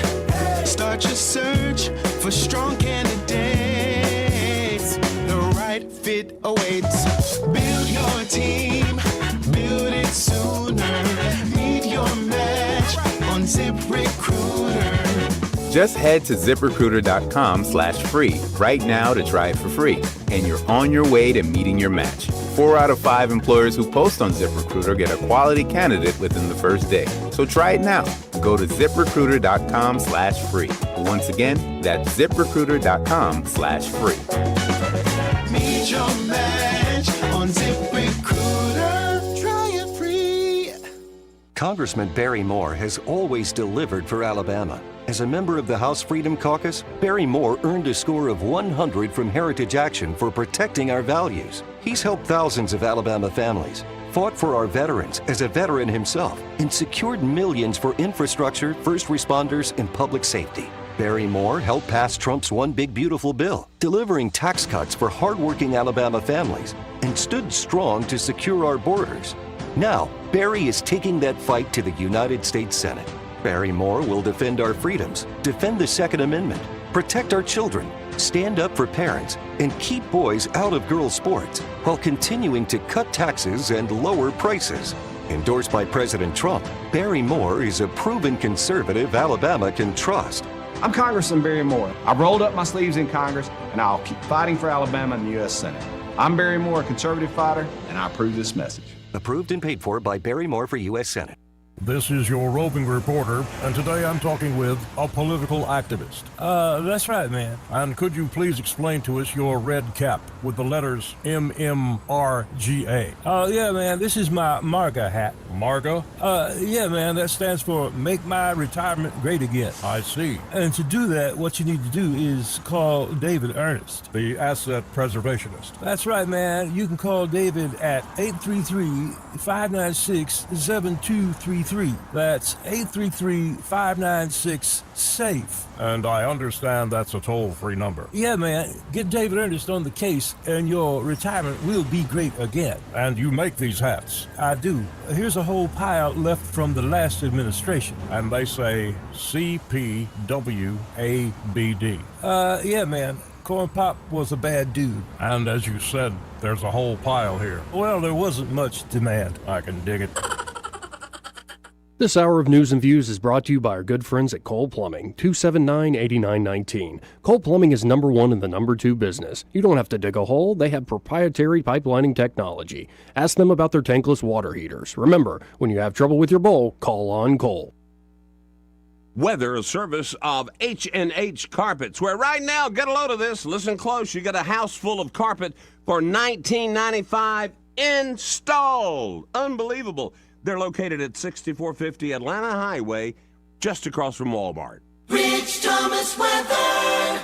Well, hi, everybody. I had to bump up the weekend rain chances, and I know that's not the news you want to hear on a big weekend like this. The chance of showers and thunderstorms will continue well into the evening hours tonight before dying out. Overnight low temperature down to about 69.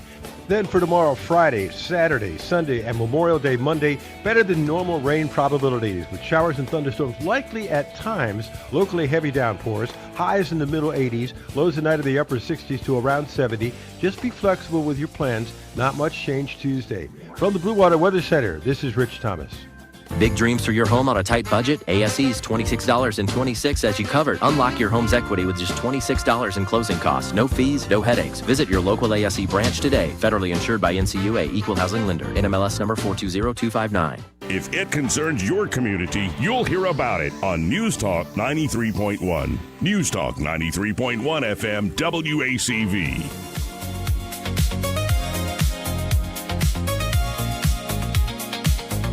Welcome back. Feels like Friday started early. It does. Because the Bluebell guy, Kenny's here. Yes, he is. And what we've been snacking on here for research purposes is black raspberry fudge. And this is a very unique flavor. It's really good, but for some reason, and it is purple, but it tastes purple to me. Why is that? It's actually my nickname in high school. Purple? No, black raspberry fudge. Duke's on the line. Hey, Duke, how you doing? How are you? Good. Just bringing back memories. Thinking about high school, eating this ice cream. What kind of ice cream? Black raspberry fudge is delicious. Bluebell. Sounds good. It is. Yeah, it used to be my nickname in high school. Bluebell.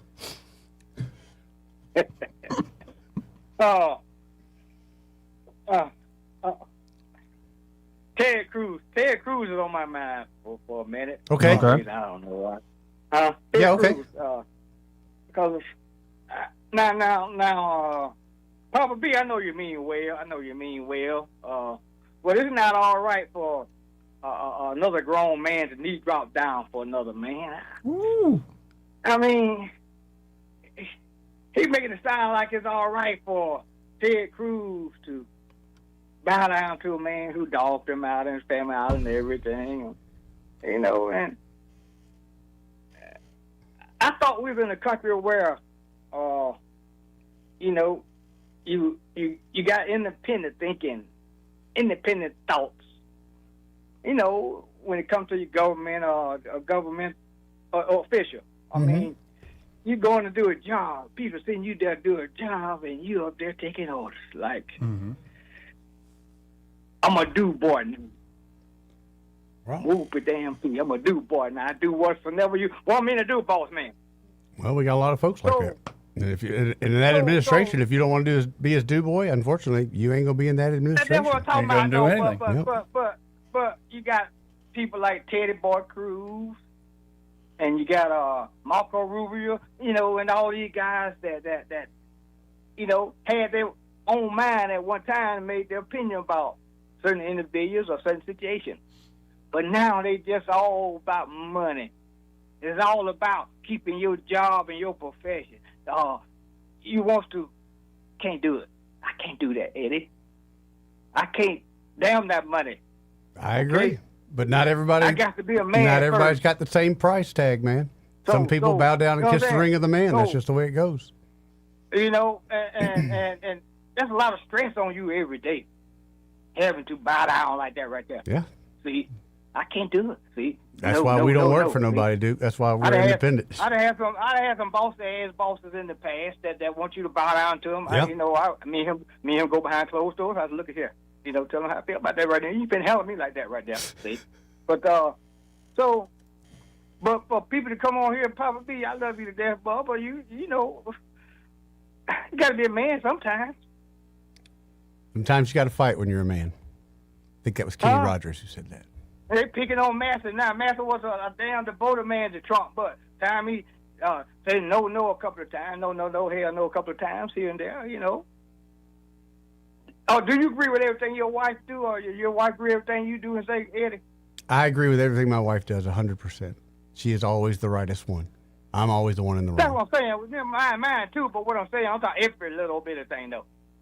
She ain't right about everything now. Yes, she is, Duke. She listens to this radio show, so she is right about everything all the Eddie know time. what to say, don't you, boy? Thank you. Thank you. But no, I agree with you 100%. I've had people that try to push you like that. You know my point I'm making. To be a man, you got to stand up. You know what I'm saying? Your wife tell you go and ask somebody at work hurt their feelings. You know, she was letting this guy flirt with her at work, okay? And this guy make a pass at her because she let him flirt. Then she wants you to come up there and whip his ass, okay? You're not going to do that, are you? No. That's what I'm saying. Now, every little thing, you can't agree on. Okay, I would. Yeah, I would. Who am I kidding? My wife told me to come up there and whoop somebody's ass. I'd be there in a minute. You know what to say, don't you? Yes. I mean, but then you find out that he just said, nice morning. Right. And you're like, well, I'm not going to beat a Bobby for I've had to apologize after whooping the wrong ass before. It happens. Well, you know, but, you know, there comes a time where you got to be you. You do. But, Duke, not everybody's that way, man. I mean, I know it's sad, but not every man's got that same spinal cord. But how in the hell one man got this kind of power, everybody on his side? Because they want the power too. Yeah. Because they want the power too, and if you want the power before you can lead, you got to learn to obey. Yeah, you got to bow down and kiss the ring of the man sometimes, man. I thought this stuff went on in other countries right here, but I heard these same individuals, some of them, talk about, you know, how Putin and all these people in China got their people bowing down to them, doing what the hell they want them to do. So we're no different, are we? No, we're all human beings. Right. And that's kind of built in. We're all human beings. That's kind of built in. I know we're always human beings, but you know, but however, Duke, aren't we acting like those folks in these countries that we always dogging out? Well, they're humans too, but Yeah, we have hierarchy. We have people that we essentially bow down to, but we do it slightly different. They tend to be a little more, they kill a little more. Yeah, I guess that's the nicest way to put it, We tend to destroy reputations, like, dogging out your wife and saying, Lying Ted, he holds the Bible high and he lies. Lock you up, or Right. whatever, Yeah, but it... Right. As All right, opposed to, like, they call Putin you will like- literally poison your ass and kill you. Yes, in another country. Right. See, but It's it just gangster. made my stomach hurt. It did something to my stomach when I heard Papa B. It did something to my stomach. So You know that from anywhere, though, Duke. That's just old school gangster. If you got to go ask the Godfather, God forbid, on the day of his daughter's wedding for a favor, aren't you going to come to the Godfather's beck and call when he asks for a favor in return? You have to. Those kind of cats right there do something to you right there. So no. So, but then you're making a great point, and it's to your point of you wouldn't deal with that. You wouldn't ask that favor. But Rubio and Cruz and all of them playing this game are all asking those favors. Yep. Margaret Taylor Greene was able to walk away. Oh, but I don't know, Duke. Well, keep looking about this. Well, I mean, she used to do CrossFit, that gay exercise thing. She has a strong back, and I think got a strong will. Big payday. Tucker was able to walk away. Tucker Carlson was able to walk away, and Megan Kelly. It's easier to walk away when you got was able a to pocket full of walk cash away. waiting for you on the other side. It's a lot easier to walk away That's then. what I'm saying. See, that's what I'm saying. People get blinded with money, see, instead of dignity and pride about themselves, and no. Well, not everybody would be rather be prideful and broke. Some people would be fine of being rich and going there. I'd Sold out. I'd be happily broke, though. I'd be happily broke. See what I'm saying? See, I have my damn peace of mind. That's all you got. You can't eat a piece of mind. A piece of mind will keep you out of the rain. Oh, come on. He eats pretty good and he stays out of the rain, too. Maybe somewhere, and, hell, I'd be happy. See? Everybody's Let me different. get off here, man. It just Appreciate upset when I hear folks. No, I get you, dude. Oh, you got to do what the master said do. Do what the master said do. Damn the master. What the master do all the time, Want me to do all the time. I almost said something. See you, brother. Later, Dick. This part of the program brought to you by Josh and Leslie Ryder there at Dillon Rings. And at Dillon Rings, they can help you across the board with all your jewelry needs. Oh, yeah. Incredible selection they put together. Beautiful selection. From high-end to everyday jewelry items, one-of-a-kind pieces, and then stuff like, charm bracelets, starter set sort of stuff. Really fun. Or maybe you're looking for some repair work. Like that ring, a gem is, it's getting loose? Yeah, it's like jingling in there, and it's like, I'm not supposed to be wearing a jingle bell. That's not good. It's not seated correctly anymore. Right. Or it could be that ring is cutting off the circulation because your fingers got fat. Well, it happens. Certain times of the year, I get a little bloated, Joey. A little water weight. Or maybe you lost a bunch of weight. Oh, yeah. And now it's loose. It's going to fall off. You don't want to lose, especially a wedding don't ring or do that, something right. like that. Wedding band. Right. They can resize that and make it look beautiful, too. Or it could be you have a piece of jewelry you wear all the time. You wear it every day. It looks like you've been doing that every day for years. A little ragged. What if it could shine and shimmer like it's brand new again? You can do that with a spa treatment there at Dillon Rings. Seriously, anything to do with jewelry, just stop by. Any questions you've got old jewelry, you want to get appraisals for jewelry you haven't had checked out in a while, they can help you.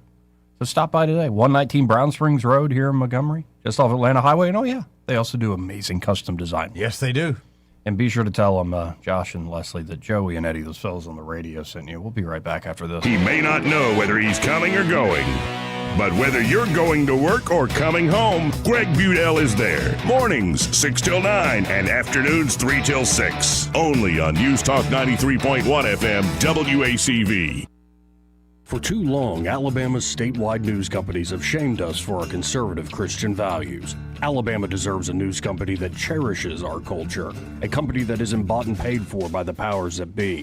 1819 News is that company. Run by Alabamians for Alabamians, 1819 News celebrates what is good and beautiful about our state, while exposing those who work against our values in secret. Just go to 1819news.com to learn more. Subscribe to our newsletter. That's 1819news.com. Hello, everyone. Robbie Pelt with Capital City Roofing. If you think about it, your home is your biggest investment in life. Your roof covers your home, so why jeopardize your biggest investment on a roofer you don't know anything about when you can deal with a reputable roofing company like Capital City Roofing? We have an A+ Better business rating and the best manufacturers and workmanship warranties available. We do all residential and commercial roofing applications that are certified through the manufacturer to ensure you get the best material and workmanship money can buy. We also have your project in our best interest before and after construction has been done. Don't hesitate to call us if you have any roofing issues or questions. We will match any of our competitors' price and give you the same great workmanship warranty. We also give free estimates. Give us a call today and let us show you the difference. 277-3311. That's 277-3311. Or you can check us out on the web at www.capitalcityroofing.com. Capital City Roofing. We capitalize the roofing industry.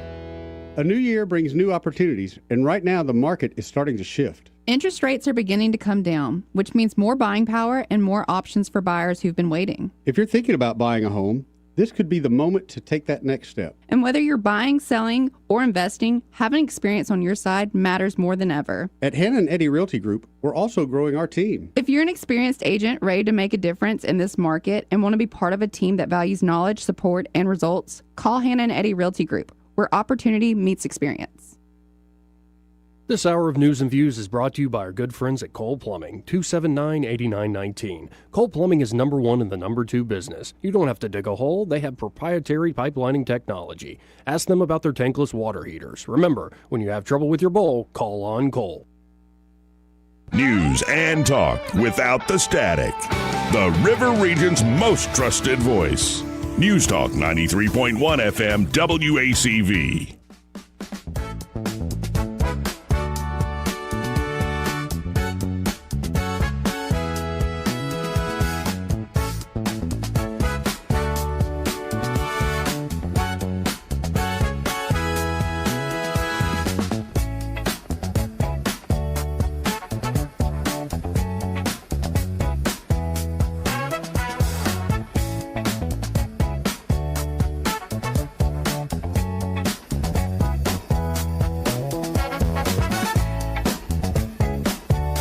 Joey Clark.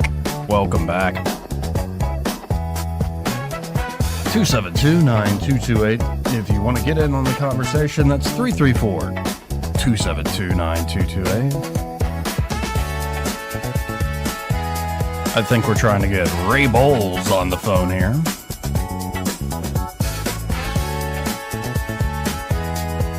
And I believe we've got him, folks. So let's go right to Ray on line one. Hey, Ray, how you doing? Man, Eddie wasn't lying. He said, hold on 2 seconds, and boom. I fell behind when I was supposed to call you, Ray. I lost track of time.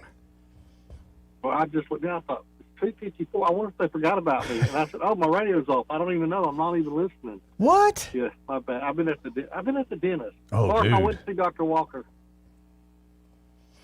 It all went good. They, Really? like always, they say, yeah, your teeth look good.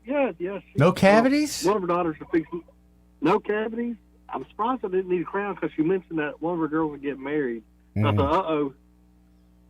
Here we go. Yep. Nope, everything was good. They fussed at me for not flossing enough. Of course. They got to have something to say. Ray, Yeah. you're paying them money. That's They right. can't tell you had a perfect report. You've got to pay for your sins there, buddy. So that's how that You goes. know what? If I'm a dentist, I would probably advertise that I'm only going to tell you the good stuff. It's not the worst idea. If you pay me this amount of money. That could be a winning point. That could be a package. You mean like Chat GPT dentistry? Yeah, it could be like the good news package. The new dentist in town, sycophants. Uh-huh. Yeah. Talk about Chat GPT. You know, our greatest enemy used to be that stupid thing where everybody, like when they're building a house, you put all the pictures in. Oh, yeah. What was that app? But now everybody comes in with Chat GPT and say, "Can you do this?" Can you do this? Yeah. I'm like, "No, we can't. I can't do that. No." Can you make my little 900 square foot house into a 4,000 square foot house with luxury carpeting? No. Yeah. And we'll be honest with you about what we can and cannot do. A lot of stuff that Chat GPT comes up with, you can't do. It is what it is. We will be totally honest with you when it comes to showers, what we can and cannot do. So, Ray, Floors, most of them we can't.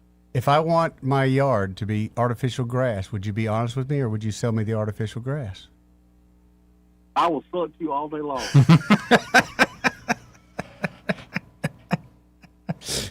Gonna look good, Eddie Bader. That's good to know. Good to know, Ray. Yeah, I did put some artificial grass in my courtyard, and I tell you, I love that stuff. How long, I mean, honestly, in Alabama, what kind of lifespan can you get out of it just because of the sun fade? Probably 5 years. Oh, wow. That's a lot better than I thought. I just didn't want to take my lawnmower weed eater in there. Yeah, it was genius. 5 years ain't bad. So it was thick, and if the dog's didn't have an accident on it, it's got rocks under it, so it just pours right through. Can you cut a few holes? I'm trying to make a putt-putt course. Oh, yeah, good putt-putt course. Yeah. I've done that before too. For several people put a hole in there. I did think about after I built it, just going out sticking flags out in the yard like I had a golf course. And tell people I lived on a golf course. That would be fun. Like stupid money. Like you're out on the town, you meet some guy, and you're like, "Want to go back to my place, play some putt-putt?" Got a 9-horse or 9-hole course. Yeah. We don't even have you don't. I wasn't even going to put holes in the yard. I was just going to get the flags and stick them around. I got a cat on the 9th hole that sits there and judges us. Everyone does. Yeah. just so I can brag that I live on a golf course, not even have. I don't golf. What do I know? You have holes out there? Well, guys, seriously, if y'all need a floor, call us 285-8117. We'll be glad to come out and give you a free measurement. Tomorrow is Friday. We're going to be closed Saturday and Monday, and be back to work on Tuesday. Again, that's 285-8117, and be sure to tell them you heard Ray Bowles on the radio with Joey and Eddie. Guys, y'all have a great day. You too, Ray. See you, brother. Clark, we're pretty much out of time, but I just wanted to say hi to you and Hey, hi Clark. to Hey, Clark. Hello. Hey, we're pretty much out of time, but I just want to say hi. I can drop this quick. Okay. You were asked if you always agreed with your wife. You may or may not, but you do not openly contradict her when it would be to the detriment of the family. Good point, Clark. Very good point. So, with regards to the removal of the medicine, Massey, there's that. Mm-hmm. You're making a lot of sense. I agree. Making a lot of sense. Yep. Keep those fights private. Yeah, but when she There tries you to go. invite in like a witch to say your fortune, like, honey, we're not doing that. Anyway. Y'all take care. Take care, Clark. Yeah, seriously. And that is such a broad thing. Like all the Ouija board, tarot card crap. How many men do that? You ever gone and got your fortune read? Yeah. Oh my God, How you're did it ruining work my out? point. It's a long-ass, lame-ass story. Okay. I'll be here tomorrow. I really want to hear it. I'm writing it down. Because I was just saying that a lot of this tarot woo stuff's kind of feminine. Well, yeah, that, but a legitimate psychic is for real, and they don't take money for what they do. Oh, we are going to get into Oh, this there's a tomorrow, reason buddy. for that. Yeah. There's a reason for that, because they take your soul. Broadcasting from the Riverside Chevrolet Master Control Center, this is WACV Cusana, News Talk 93.1 FM. When it's Chevy, it's Riverside. With SRN News, I'm Bob Agnew in Washington. President Trump says concern for the people of Cuba, those living there now, as well as Cuban dissidents and Americans,